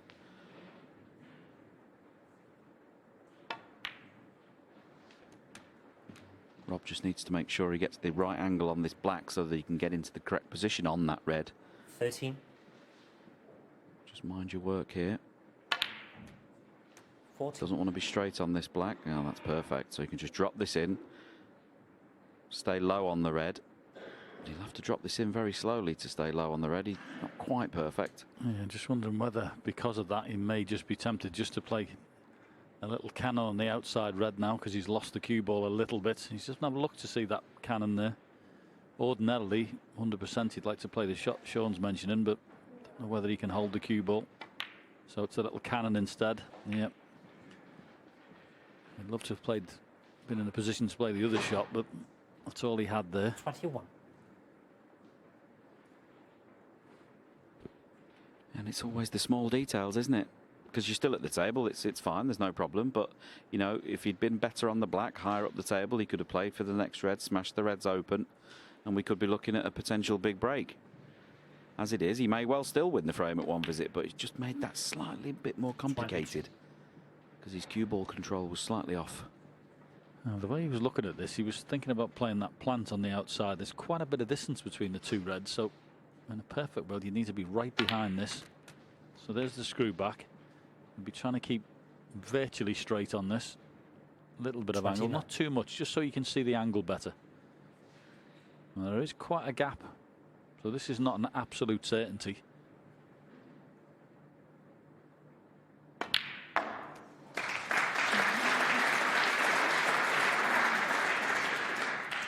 30.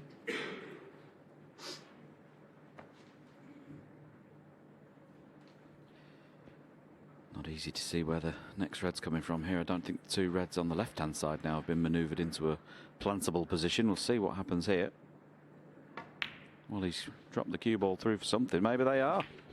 Wow, double plantage. Unbelievable. Yep, 35. this one's easier than the first one. 36. You just can't get position off a plant.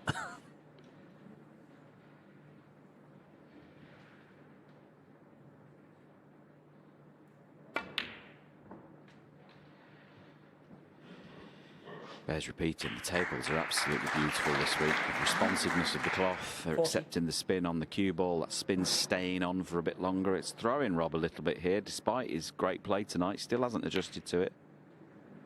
41. Of course, backstage, all the players swap notes and share information. I haven't heard one negative comment this week so far about the playing conditions.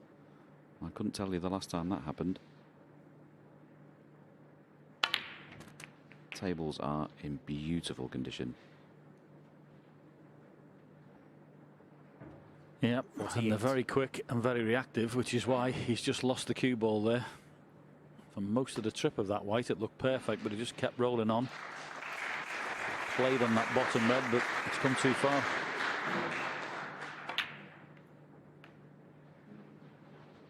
Robert Milkins, 48. Very good 48 and a very good safety shot.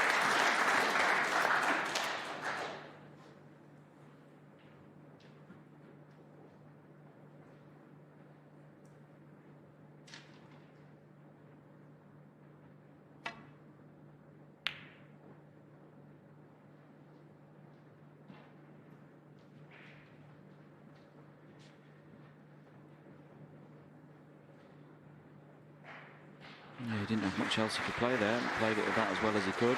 Just needs to mind his work here, Rob Milkins. He's looking at knocking one red onto the other. Sending that red by the pink onto the side cushion as some insurance, because he doesn't have any at the moment. He still doesn't have any. He may well be 54 points ahead, but it all but counts for nothing at the moment. That there's no red safe, no colours safe. It may as well be a level game.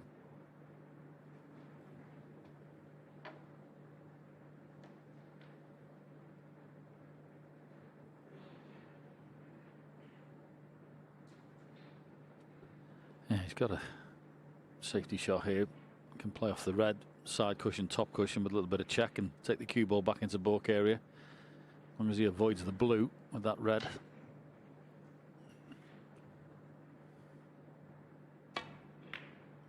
Decided to play the skinny one, but brings the jaws in. He didn't really suss that out there. There was a quite an easy shot there.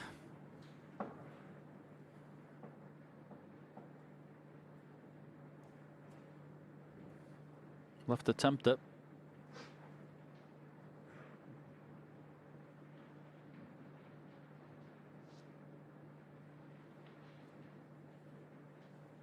And these are horrible positions for a player who's already made a 54 break. Stands to lose everything should this go wrong. You don't like playing shots that you're forced into. He doesn't really have a choice but to go for it. He didn't really want to play that. He didn't want to play it.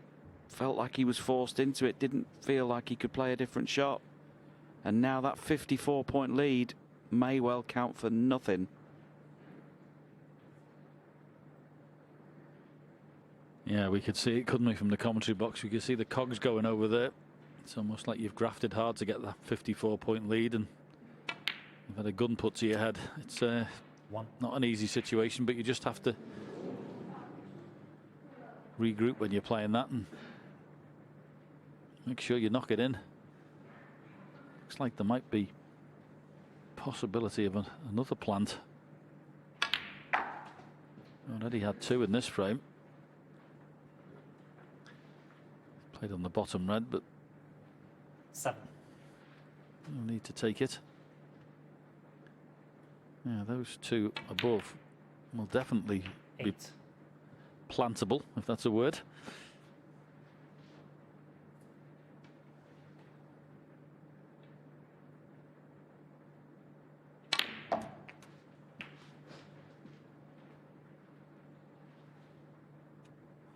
No, certainly won't be after this, because that'll be removing one of those reds. 15. Huge part of the match, this.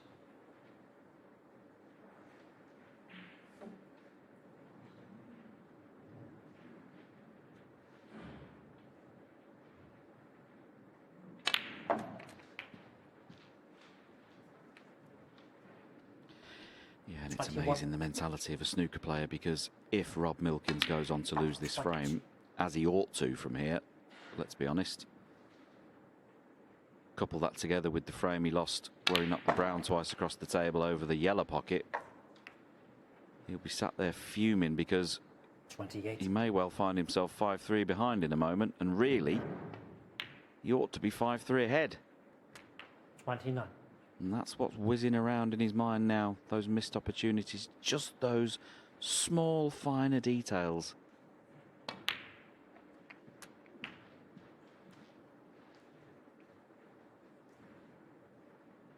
$35.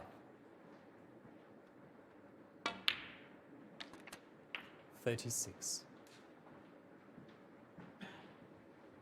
Yeah, just pointing his cue there. They say these middle pockets are a bit tasty, so you want to make sure that you're directly behind that red if you're going to play it in the middle pocket. This is why he's played into an area there. He's not on one, he's on the other, and he's actually run the cue ball too far. So he won't be taking the one in the 42. middle. A little bit careless, that. Quite a simple positional shot. He's not out of the woods yet. 43. Well, what's the angle like on this? Well, it looks absolutely perfect. Just drop this in and say get directly behind the red.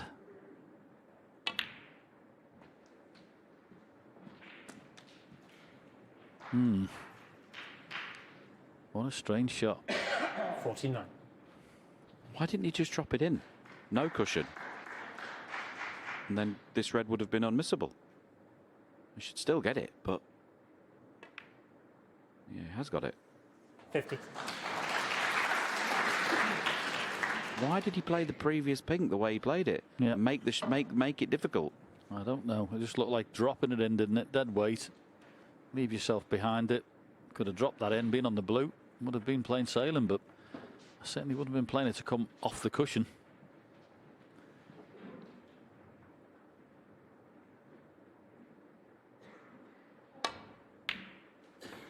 Oh, well, that's just ridiculous. Absolutely ridiculous talent to play that shot. To have the 52. confidence to play that shot.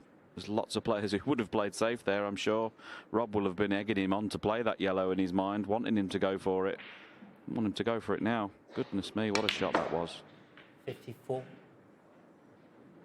Just past the brown.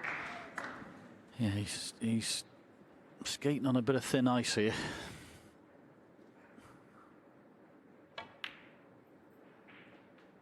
Recovered. 57. Yeah, it was some yellow, wasn't it? To say, pretty poor shot playing on the last red, but brilliant yellow to recover. 61. So 7 in front, blue and pink required for 5-3. 66. And you have to say he's taken these very well, despite that hiccup. He's cued brilliantly. Well played. Fabulous frame of snooker. Wonderful clearance from Tapchai Un-Nooh, appreciated by his family. And he takes a 5-3 lead.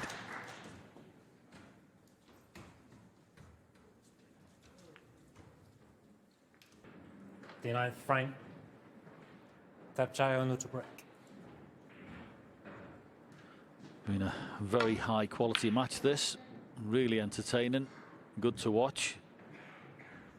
And he's got away with the break off on more than one occasion, you'd have to say. Tapchai this evening.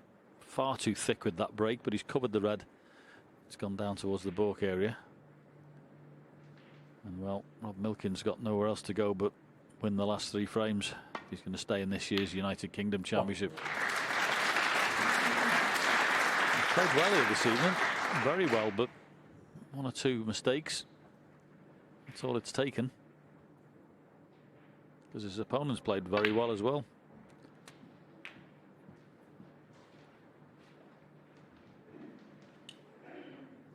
Yeah, and it has just been the odd mistake here or there, hasn't it? It hasn't been a catastrophic performance by any stretch of the imagination. He's played really, really well. And of course, we had that near 147 attempt as well. He's played really nicely, I think. Just doubled the brown across the table in a safety exchange, left it over the pocket. And he missed that mid-distance red in the previous frame. But for that, he'd be 5-3 up. Yeah, it's a standard that they're playing at. It was a commentary on a match last evening, and there was mistakes all over the place in that one. Lots of frames could have gone either way, but hasn't been the case with this match. This has been 11. Far higher quality. A lot more ruthless in their 12. break building. And a very good match. Well, the frame I refer to where Rob doubled the brown across the table playing a safety shot was the only frame of the match tonight that hasn't had a 50 break in it. Best break in that frame was 42, but in every other frame there's been at least a 50 or a 60 break. Been a great standard so far. 20. There you see both players have had centuries. That one in frame 5 for Milkins, 112, was the 147 attempt. We were all getting a little bit excited. But it's been a very, very high standard. Both players playing really, really well. Pot success both in the 90s. Currently 94 for Milkins. He's trailing, and Tepchaya's is 91%. That tells its own story.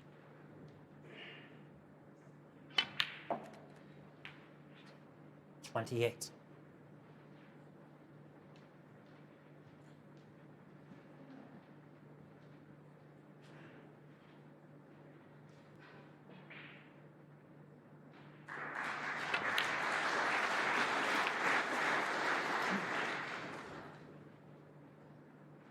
$35.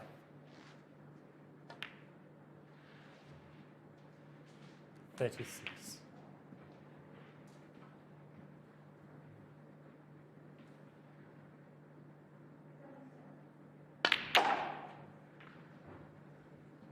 How's his luck? Not great. Possibly got a potential plant again into the middle pocket. How many plants has there been in this match so far? It's been incredible. Doesn't look far off either. He's just checking out, where do I have to hit that first red? Must be pretty close. I always think these are harder in the middles. 42. Well,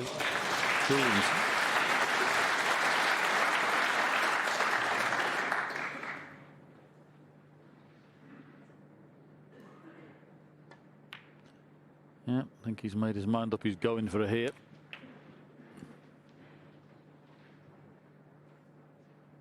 $49.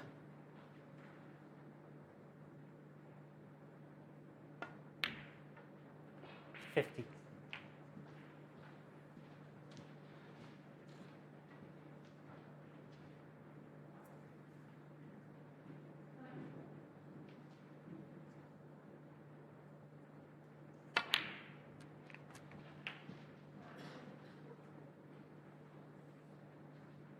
$57.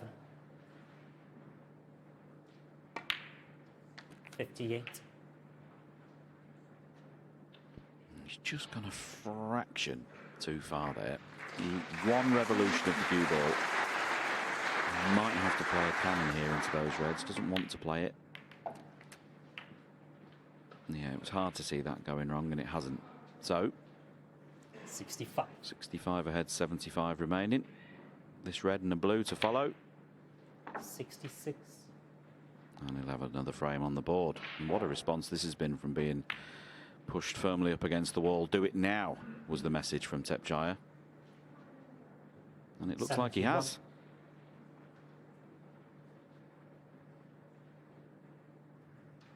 Yeah, very important. He knocks this next red in just to keep that momentum. Yeah. 72. How many times we've seen it, and you see it in the tournaments when someone thinks they're just over the line in a frame. And even though the opponent needs a snookers, they miss the next red, and then 20 minutes of aggravation turns up. 79. Rob Milkins looks like he's stepped on the accelerator here. The last thing he needs is 20 80. minutes of somebody trying to get snookers. So this match is a long way from over.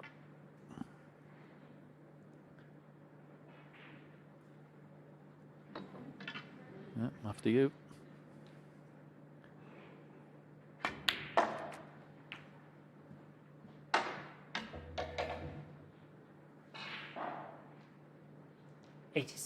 Well, this is going to be some shot to keep the break going here.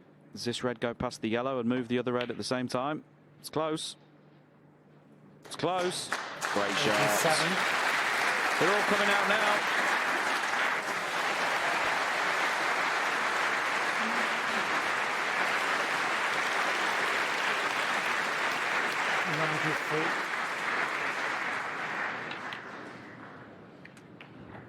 $94.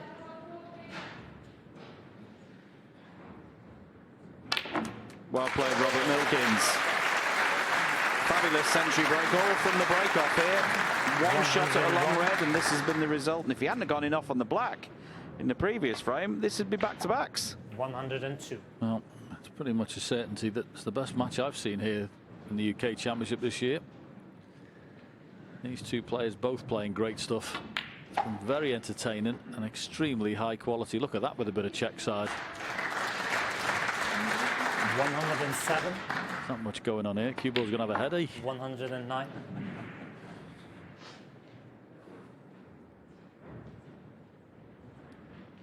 Brilliant to watch. So determined and so fluent. You could see 112. itching to get in amongst the balls, and boy, is he taking these well. 116.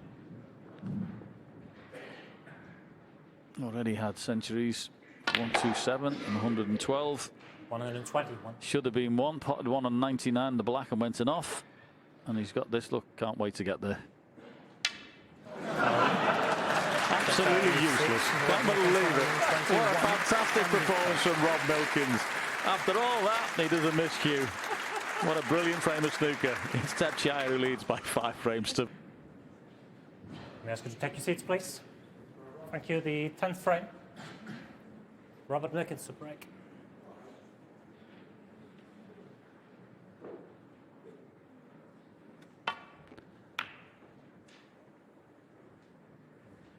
Well, there's been some brilliant stuff in this match this evening, but the only thing that hasn't been brilliant has been the break-off.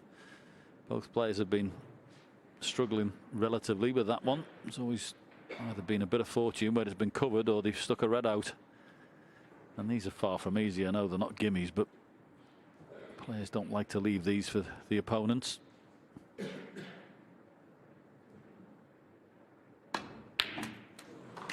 that's why. What a pot. Again. One. And it looks like it's come on a lovely angle. Yeah, he's just checking to see if the black pot's past the second red and seeing it goes into the corner pocket. He'd love it if it does, because he can just pop the blue stun for the red and he's away. Be a lot more straightforward if that black's available.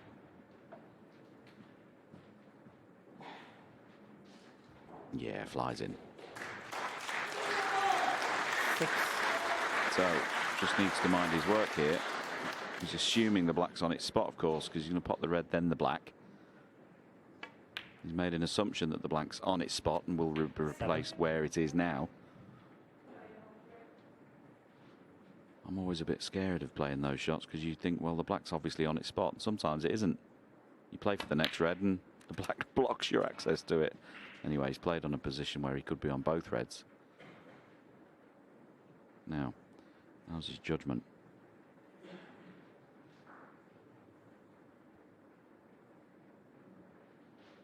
$14.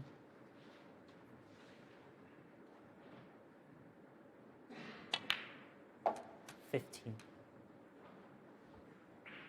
Yeah, a little screw cannon into the other reds here. Just at the moment, the way they stand, they don't look like they pot. So a little screw cannon into one of these reds.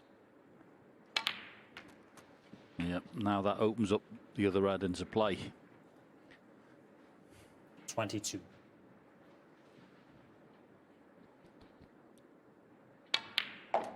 It's mad, isn't it? You know, you're looking 23. down his stats, and he's such a great break builder. He plays all the right shots. Strange to say he's only made, and I say only, he's only made 177 career century breaks. No, Been a professional since 2009. not possible. 30. It's incredible, isn't it? Honestly, I mean, such a break builder. Beautifully 31. played, by the way. That was lovely. Played at the perfect pace, just to flick a few reds out, but not lose the cue ball. Such a touch. Yeah, and as you said at the start of this frame, it's been an exemplary performance tonight from both players, it has to be said, but the break-off's been poor from them both. And could 38. Rob Milkins' poor break-off here cost him the match? It's out of his hands now. Nothing you can do from the chair. Just as he gets to the line, Un-Nooh, 38. he misses a sitter. Goodness Yep. me.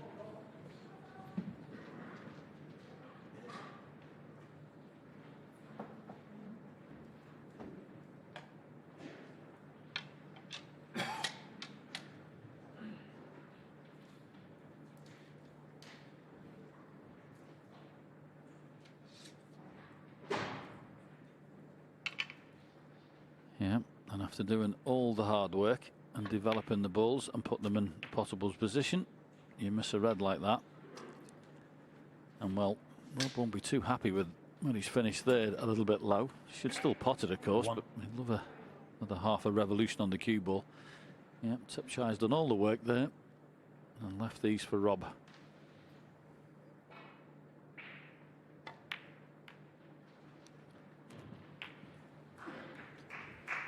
Probably that one shot that Tipshire's missed, Sean, sums up why he hasn't been winning. No. No one seems harsh, but that was a big chance, wasn't it? It was, and yeah, you know, careful not to be too critical and too harsh, but that's his MO. That is his issue. If he could solve that, he would be a multiple ranking event winner, because he just plays the game absolutely properly, plays correctly, beautiful technician, he strikes the ball as well as 16. anyone, got all the flair, he's got all the exciting shots, but every now and again he shoots himself in the foot. 17. But meanwhile, Rob has really let this chance go. And he's furious with himself, as well he may be. I don't quite know what he was playing there, or maybe he was playing the run through and just got contact on the other red. It was thicker than he thought it was. Anything I can think of. But anyway, chance has gone a begging. Robert Milkins, 17. So Tipshire will be delighted he's coming back to the table. Didn't get punished for that errant miss in the middle pocket.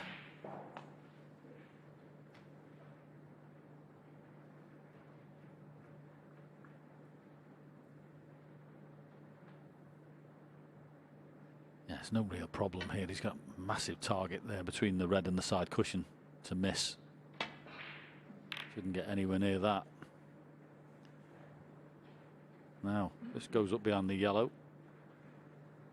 Not quite.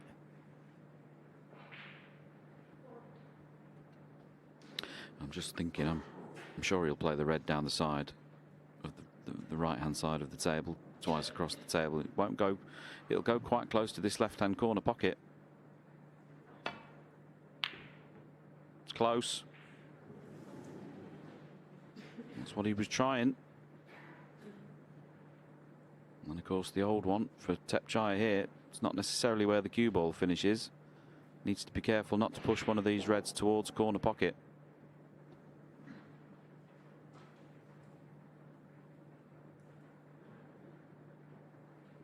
In fact, he's looking at playing the similar shot on the other side of the table, red behind the black. Possible cross double.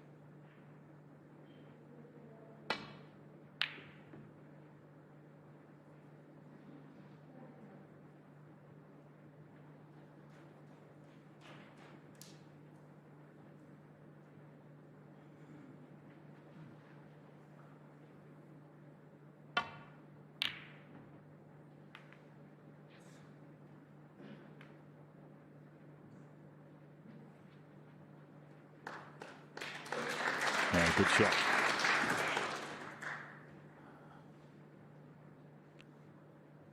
Whether he gets a scoring visit after this is debatable, but he's got to be a bit careful.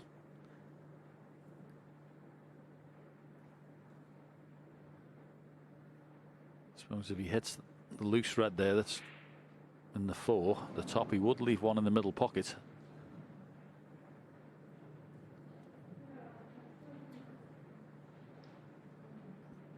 Playing the 2 cushion escape.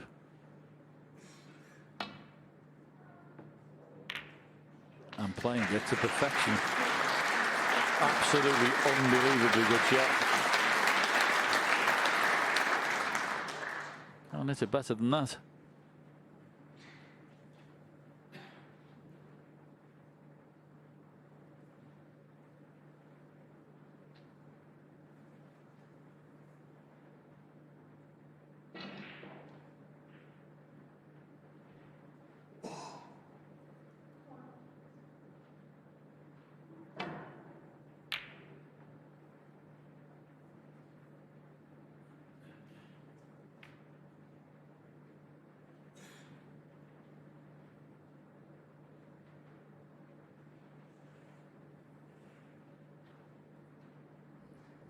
Thought he might play the red down the right hand side, thin off it in behind the yellow and brown, but seen something else. Good shot. Nothing wrong with that. Chance for Rob though here to play the aggressive safety, like a break off the figure of 8 shot. Be moving reds, bringing reds into play. Might get the cue ball in behind the brown.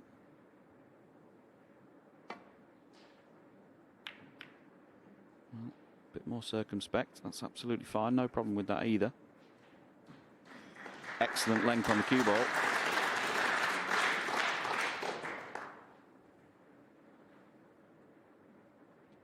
Better be careful with this. Thick is no good. It was thick, but settle for that.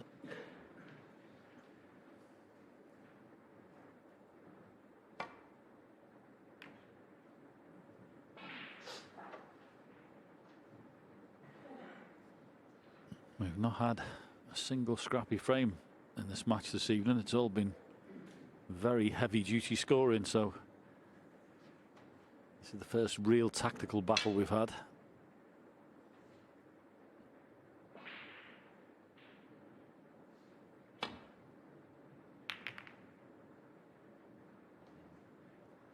And this is a very nice shot, really well played.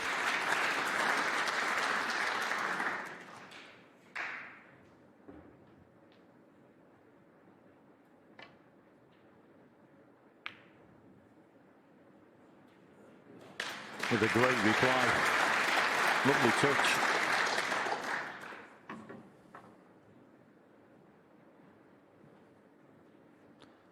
Did very well there, Rob Milkins, over that distance to play it so delicately.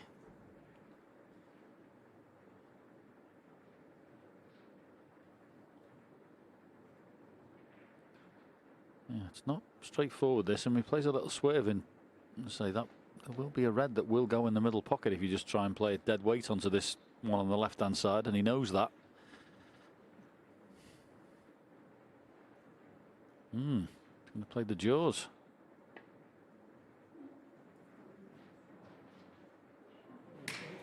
And played it very well indeed.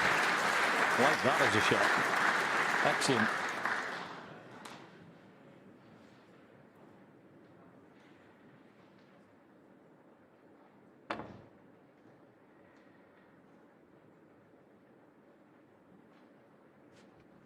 Well, Tepchai coming round to see if these 2 reds have been knocked into a plant. Well, they're very, very close. They can certainly be made. Decision time. 21-point lead. To be honest with you, the safety shot's not very appetizing. He could very well be tempted here.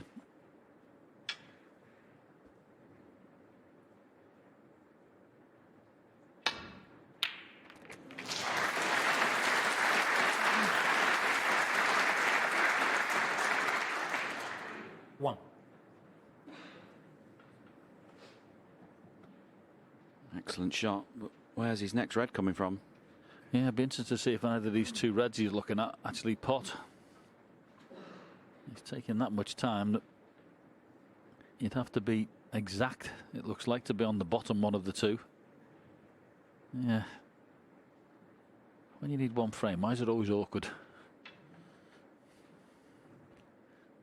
I think he might be as well playing this with top and right hand side off two and into the reds here. Take a chance.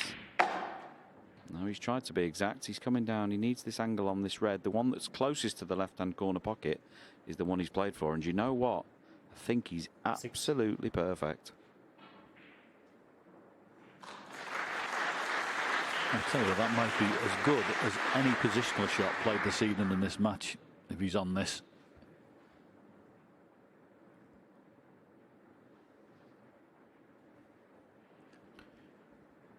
And I think he can definitely pot it. I think he's just trying to work out what happens if he screws back. He'd love to play the screw shot to whip the other reds out and retain position on the black, but I'm just wondering, can he play the top shot and avoid the cannons?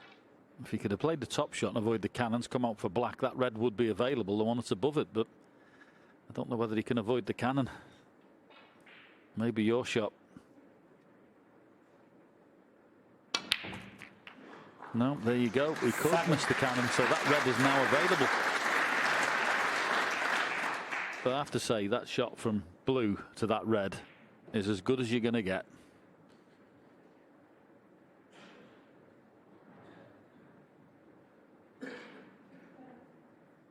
Believe it or not, the pink is actually a problem here. Because you just like to stun this in, come off the side cushion, come back out for that red. But the pink might be in the path for that one.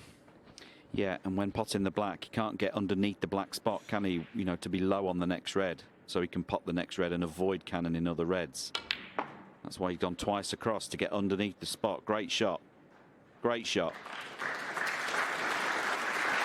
Brilliantly thought out, but brilliantly played. He's played 14. some absolutely fabulous positional shots in this break.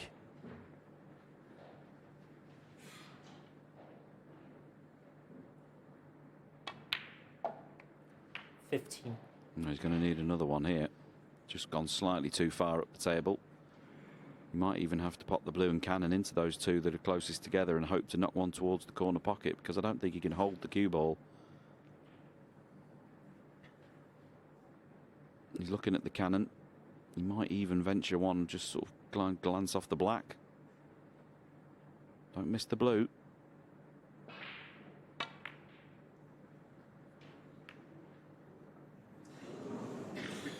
Un-Nooh, 15.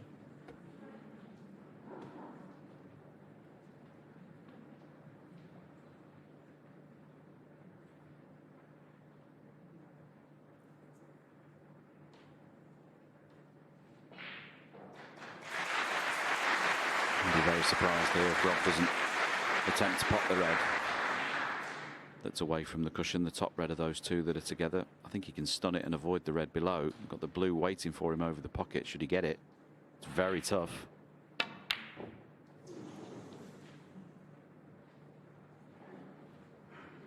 His heart would have been in his mouth there, thinking the red was going to finish over the middle pocket. As it is, no damage done. Bit of life left in this match just yet.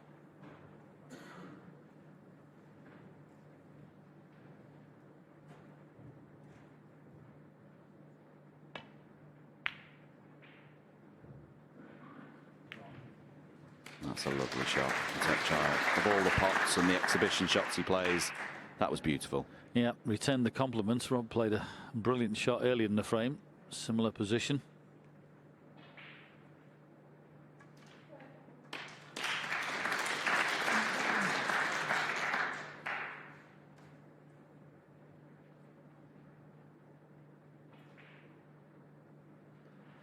Now something I might be tempted just to play. Push the pink onto the side cushion here. If he can just come off, play a little cannon and push the pink, he's going to play behind it. I'd have been tempted to hit that pink onto the side cushion. Just push it on there and have it as a safety ball in case you got a counter clearance.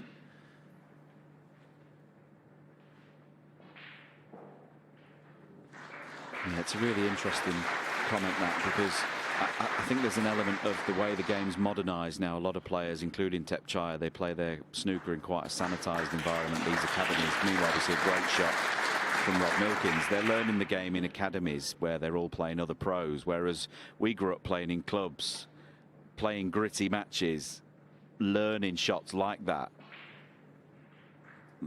And that kind of part of the game has gone.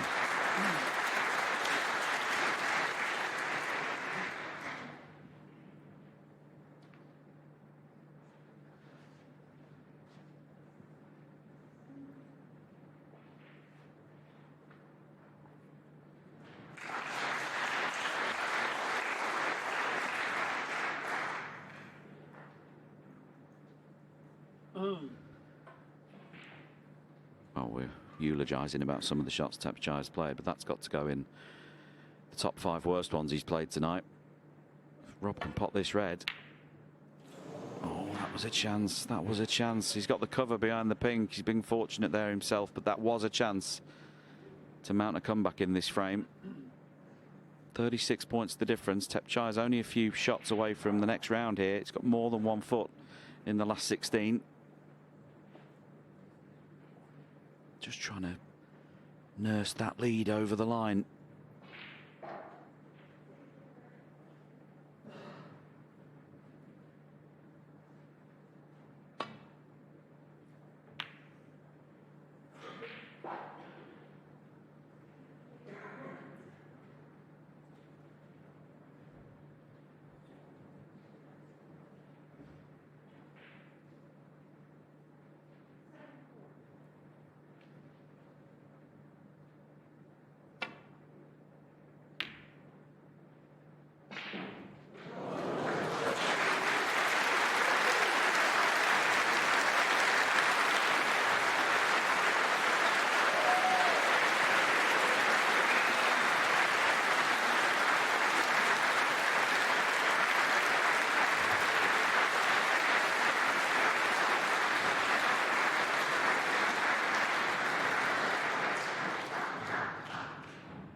Tough shot. Has he got the cover? No. So there's a long red here. The only problem here, he's going to have to play this with a bit of force. And what you don't want to do, if you miss this, is cannon at any other reds and leave the cue ball up this end. Which is exactly what's happened.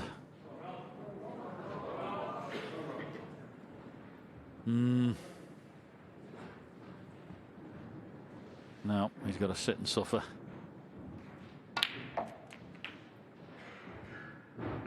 One.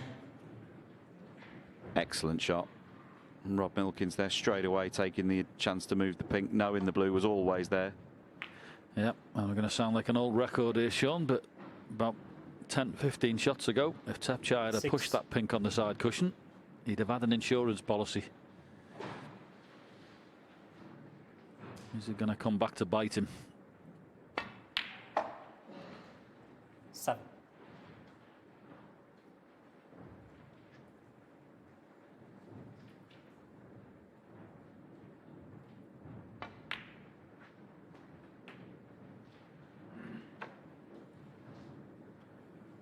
Now, I'm sure he'll just check the score as he goes past here. He knows if he takes these 2 reds with 2 pinks and the colours up to and including the pink, he won't need that black.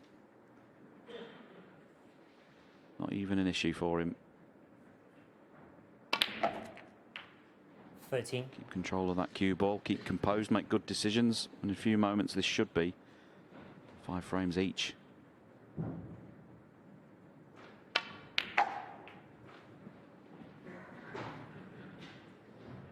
I must confess, it's had a 90. bit of a look of it. Tapchai definitely in with a great chance in this frame. Just a fairly straightforward red in the middle. I think 1 or 2 loose shots and probably not the right shots either. Got a feeling about going to a final frame decider.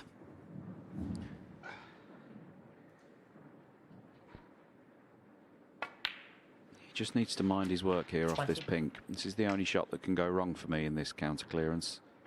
Needs to make sure he's correctly on the yellow. If he's too far up the table near the green, in potting the yellow will hit the brown. So he needs to make sure he gets on the yellow correctly here.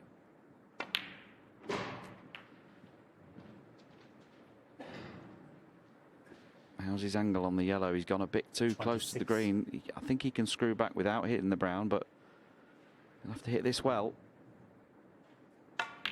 Yeah, he bit into the cue ball there, you 28. see, really nicely. But because of that positional shot, pink to yellow, it means he's slightly out here on the green. He's going to have to hit this a bit harder than he wanted to. 31. Now he's going to have to use the rest. Is he queuing over the black? Can he stretch? Can he stretch over and get to it without the rest? He can just. No, he can't. Bit of a grimace. Now he's going to have to use his extension. That changes how the cue performs. He's trying to make it difficult.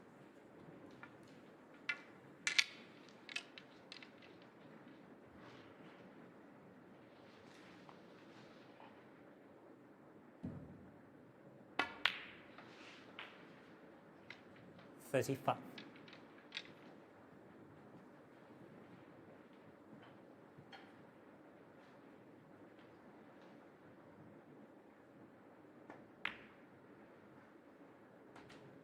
$40. Well, what a great performance from Rob Milkins to get us to this point. And here we are, just this pink, and we're going all the way to a deciding frame.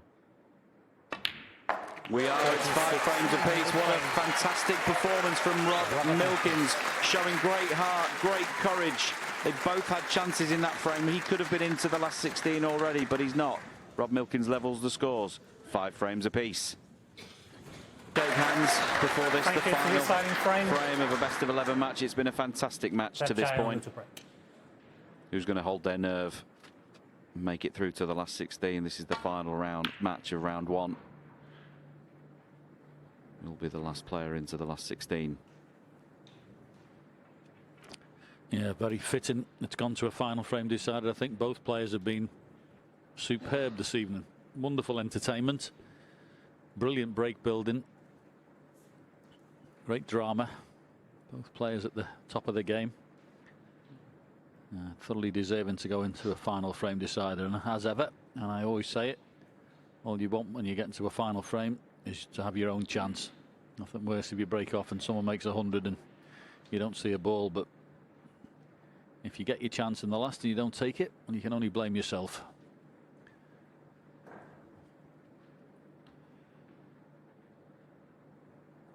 Rob needs to be super careful here when spreading the reds everywhere. Doesn't know where they're going to finish. Doesn't want to cannon the yellow.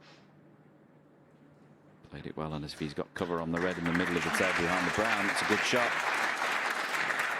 I'd be surprised if Tapchai doesn't have a flash at this red to the yellow corner, to the left-hand corner pocket. Very, very risky. But at first glance, I'm not sure what else he can play.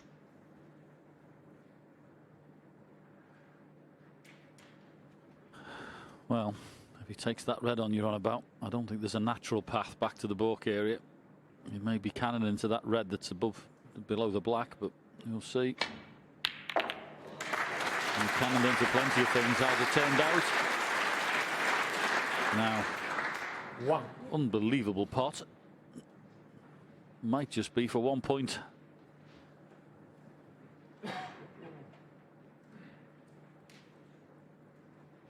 Amazing, isn't it? If the black stops half a ball to our right as we look, it's potable to the left-hand corner pocket. Big blue this.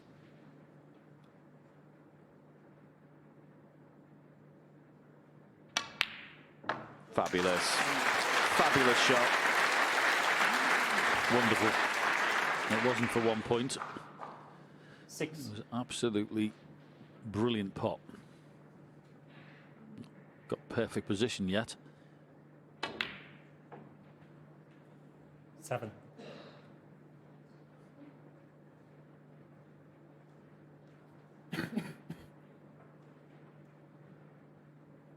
He's been looking at a potential plant. He looked at it before. It's definitely makeable. It's not that far off the pocket as it is. And of course, he's also got the loose red near the top right-hand pocket. But where he's finished is a bit tricky to get on that red.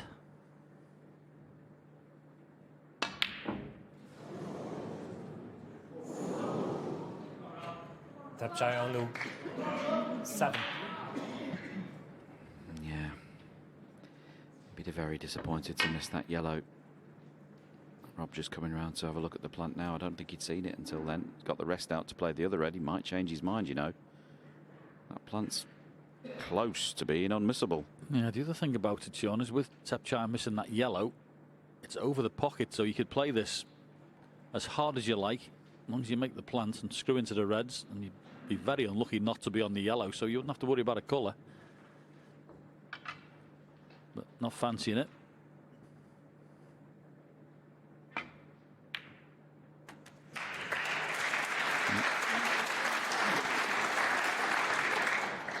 One.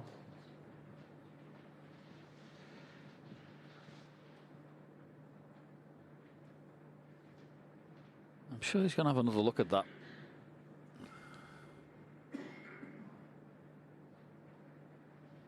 Yeah, he's back to looking at the plant. He's looking at the red there that's sort of in the gap. I think he might play a bit of an insurance shot here. Play down the table, try and get on one. If he doesn't get on one, he might be on the other. But there's something about the plant he doesn't quite fancy.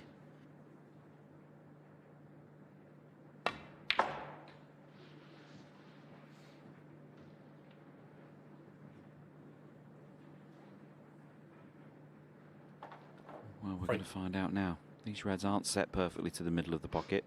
They're pointing to the left-hand knuckle as we look. And they're close enough, so you have to reverse it. Normally you would have to hit the first red to our left. But when they're so close, you have to play it the opposite way. No one really knows why. We call it the squeeze effect. There's something he doesn't like about it. You would think he just needs to hit that first red, maybe a ball or so thick, onto the black cushion first, and it would squeeze the second red in. Not 100% sure why he's not playing it. I'd like to suggest if he leaves it for Tepchai will play it. Oh. Well, that's one way of making sure he won't, but I didn't fancy the enough. He didn't even think about that one. Far too thick.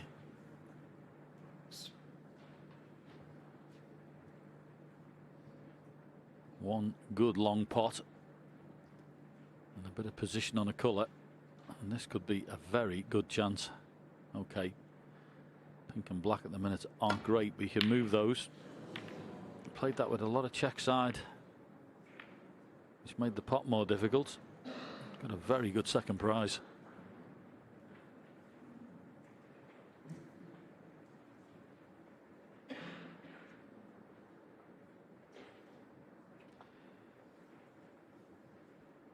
Now Rob could fully have expected to have come to the table with a slightly better position than this, but you know, if he plays safe off the red above the black, clips it to our left and sends the cue ball around the table and it finishes anywhere to the left of the brown, he'll have one-sided Tepchai. Well, he's not playing that shot.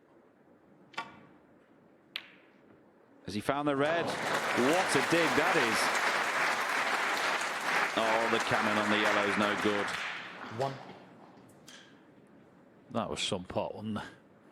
Now, get him tucked up right behind the blue here. Robert Milkins. Fantastic to get out of that situation and put your opponent there. What a pot that was.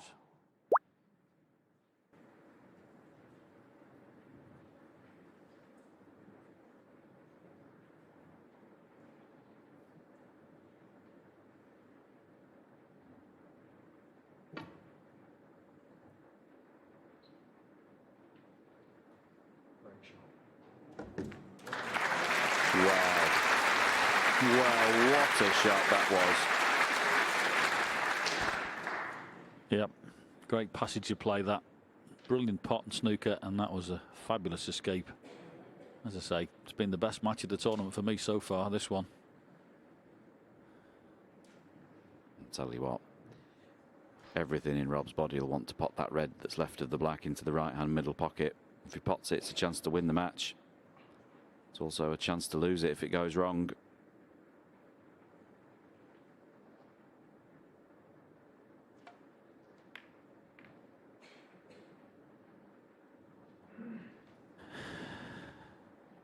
Yep.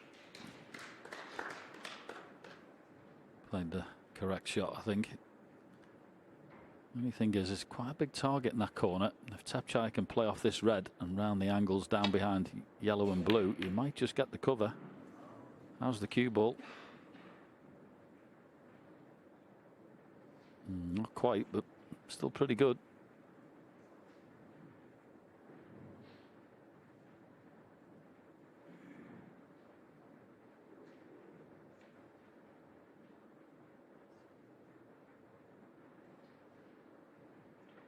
This is actually quite tricky. Pink is blocking the path for those reds. Can't play that.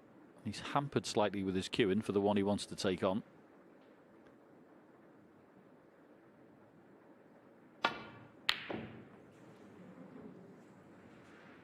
How's the red? How's the red in the middle? I don't know, but I know where he's going next. 1.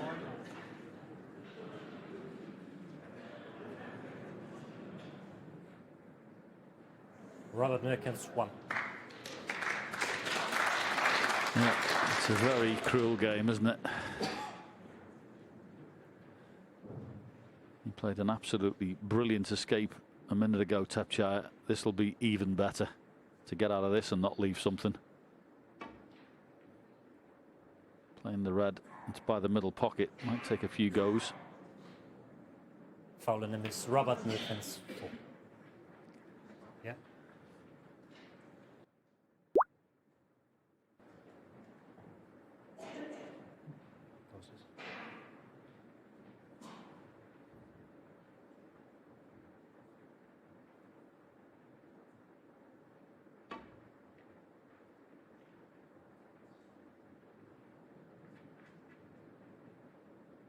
Foul in the miss. Robert Milkins 4. Yeah.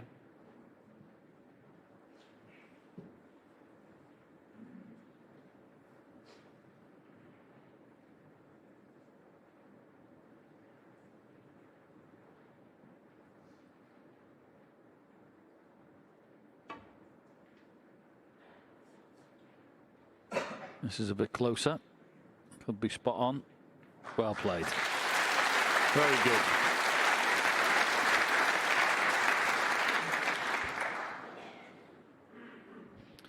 Yeah, and I just wonder whether the urgency with which Rob made the decision on the first escape, where Tepchai went in off and Rob had ball in hand and he could have potted this red over the left-hand corner pocket. It was very unlikely that Tepchai was ever going to leave Rob a pot getting out of that snooker onto that red. Wonder if he might regret that decision. Tepchai get through to the potting angle for this red now himself. He cut it into the left-hand corner pocket. It's very tight. Yeah, what you would say is it's a natural angle for a safety. If you don't knock it in, but if you do, well, of course, there's a few colours down the bottom end you could land on. Oh, far too thick. Almost bit the cue ball there, threw it over. He'll do well to get away with it.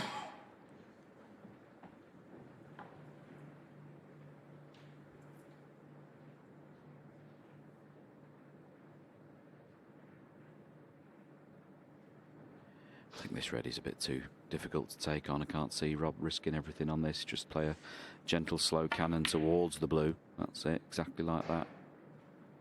And this is trouble again.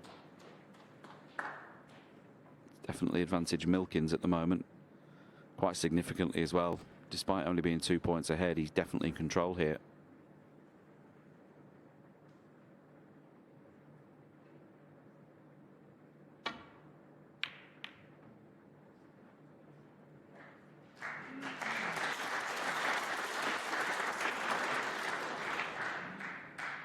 Yeah, good shot there from Tepchai. He was in trouble, but this is a type of shot that Rob will practice every single day of his life. The red above the black.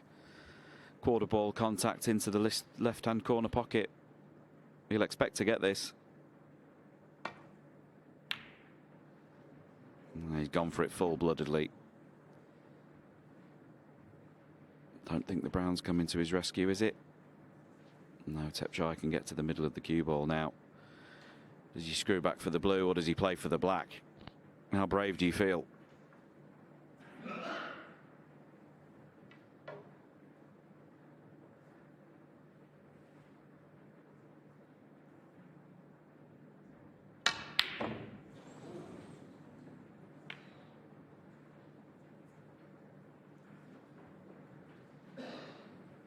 Yeah, maybe actually tempted with a double here. Blues over the pocket.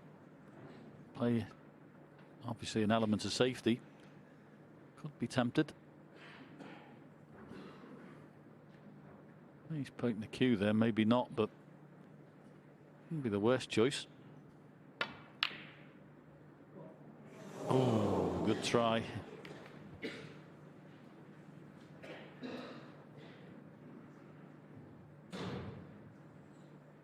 I'm just wondering whether the red rebounding around the jaws of the middle. I think it has. It's moved the pink and reds. Now Tepchai can get to that red behind the pink. Oh, but he's caught it a bit too thick. That was a chance to get him in trouble there. It's okay. How much that cue ball's ran on. Thought that was going to be way short.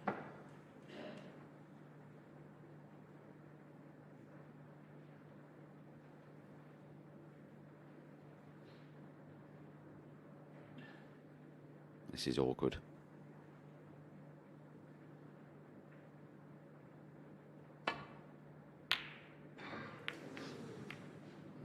It always looked like that was going to head towards that corner pocket. And he's had an absolute result. To hit the jaw there, cannon into a few balls. I don't think there's a pot.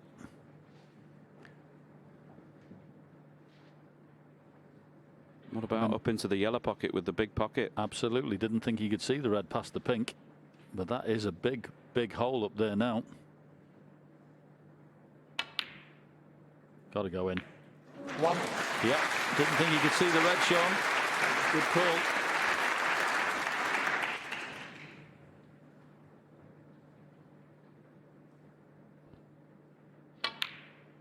You could see the pain etched on Robert Milkins' face, but goodness me, Tepchai's overscrewed that by a foot. 8. Bit of adrenaline coursing through him now. As we reach the vital stage of this match, all that free-flowing power snooker has gone. It's now just about getting over the line. It's all getting a bit twitchy. Tepchai, Un-Nooh, 8. Yeah, I don't think he's got the cover on the red either. Played it in such a way that he would have been on the pink, hoping to cover the red if he missed it, but he hasn't. But this is far from being a good chance. Awkward to get on anything off the initial red. He's just having a look to see there how the cue ball will come off when he gets the cannon.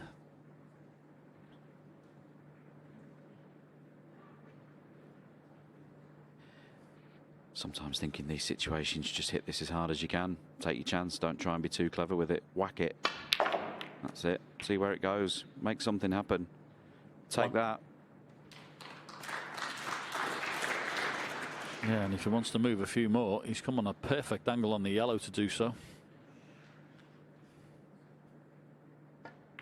Well, that red that's next to the black must be potable. And that little flick wasn't the worst. 3. I think he can stun in the gap and out back for the black here. 4.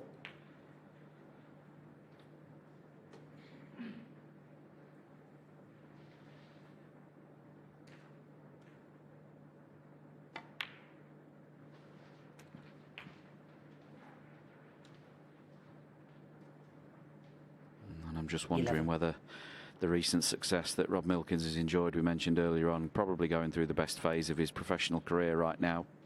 The Gibraltar Open a couple of seasons ago, won last season's Welsh Open.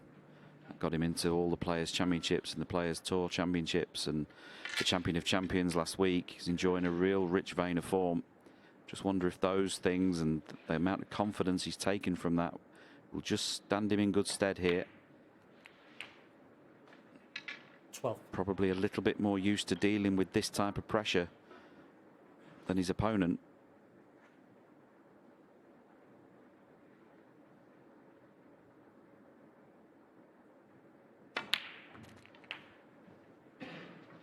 Those 4 reds below the black. He's going to need some of those reds. 19. They're all a bit congested. It's one of those puzzles, you have to take them all in the correct order to release the next one.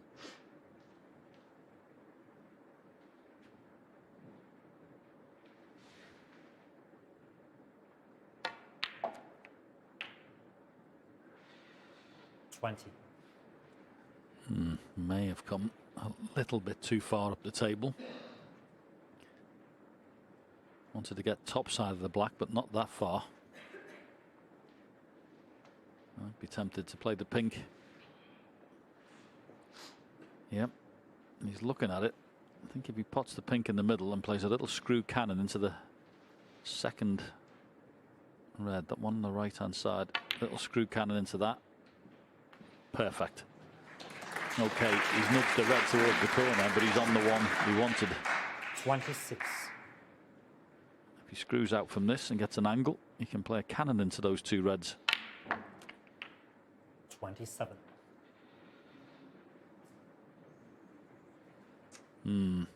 No angle.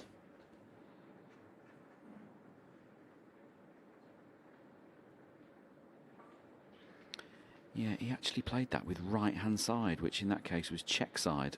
Can only assume he was trying to make sure he stayed underneath the black to get to the loose red. Needs that cue ball to travel a little bit more. That red is possible, but it's quite an acute angle. 34. 28 points the lead. Quite a bit of life left in this frame just yet. 35. Oh, lovely. Now, he can play the cannon to the 2 reds now if he wants to. Yeah, if you're going to pot this and play the cannon, you'd like to get right in the middle of them, right in the gap of the 2 of them. I thought he was going to do that, but he's looked at the scoreboard and 41. decided that I'm not going to take the risk, roll this one in and pot the black.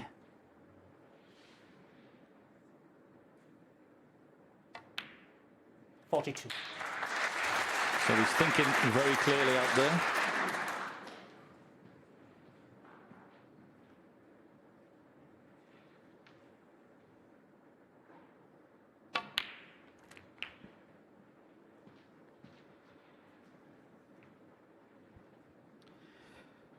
$49. So 43 points the difference, 43 on. Best Tepchai can do from here is tie. Excellent visit from Rob Milkins. 49. Fully in control. Yeah, good match play snooker there. Could have played the can, maybe not got on something, so decided he'd like to be 43 ahead with 43 on and take his chances. Where's this red going? Ooh, safe.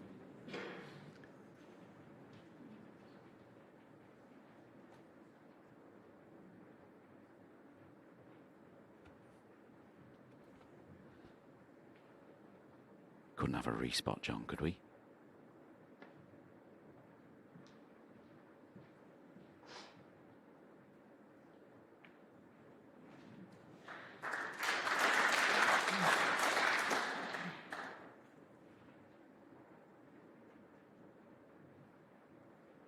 Yeah, it actually turned out to be pretty good for Rob there. It ended up in a spot that's actually quite awkward to run off the face of that red.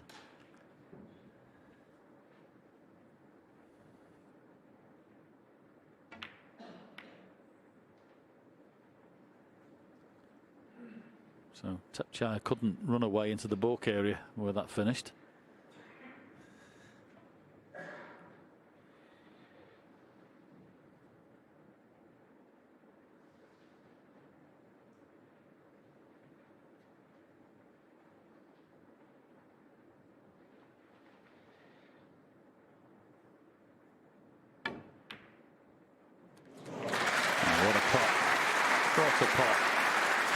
Showed some bottle has the Milkman. Been very good this final frame. Robert Milkins, 1. Had an excellent final frame. He has showed all his experience. 5-3 down, and I take your point, Sean. I think you're absolutely correct. I think his success over the last 12 months, 2 seasons, has helped him get over the line here. Great escape, by the way. This is.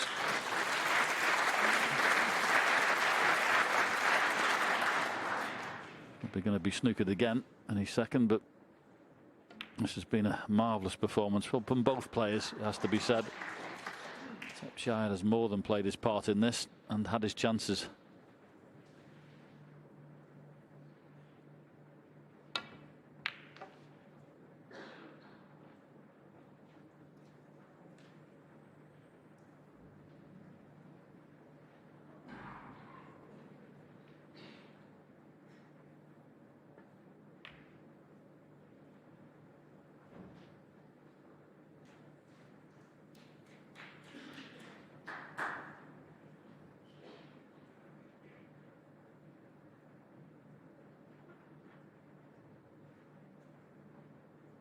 Yeah, definitely. He's got him.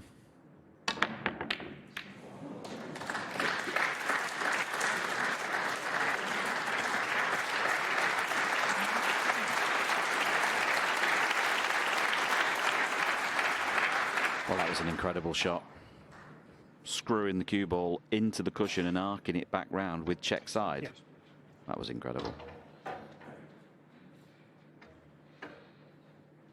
Remember Stuart Bingham played a shot like that at the World Championships a few seasons ago. He actually screwed the cue ball into the cushion and it arced around the ball in the middle of the table and hit the ball he was trying. It was a fabulous shot.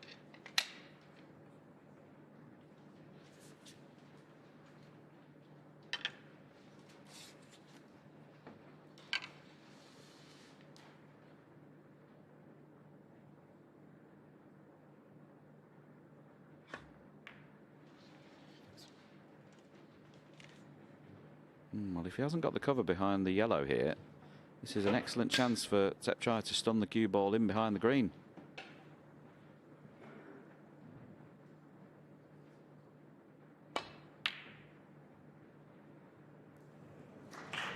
Doesn't want the red in the pocket.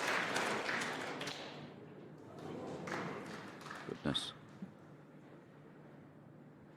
Yeah, shouldn't go round the back of this red. Shouldn't, and didn't.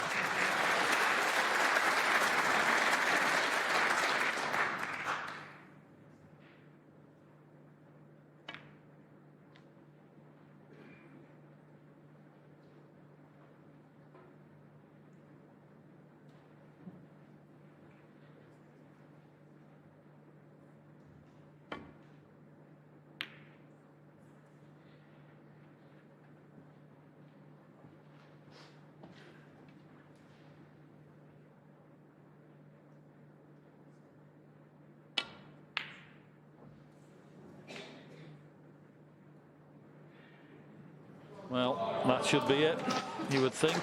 No heroics with the red. Just knock it in, and Robert Milkins will be over the moon. He's still in this year's UK Championship.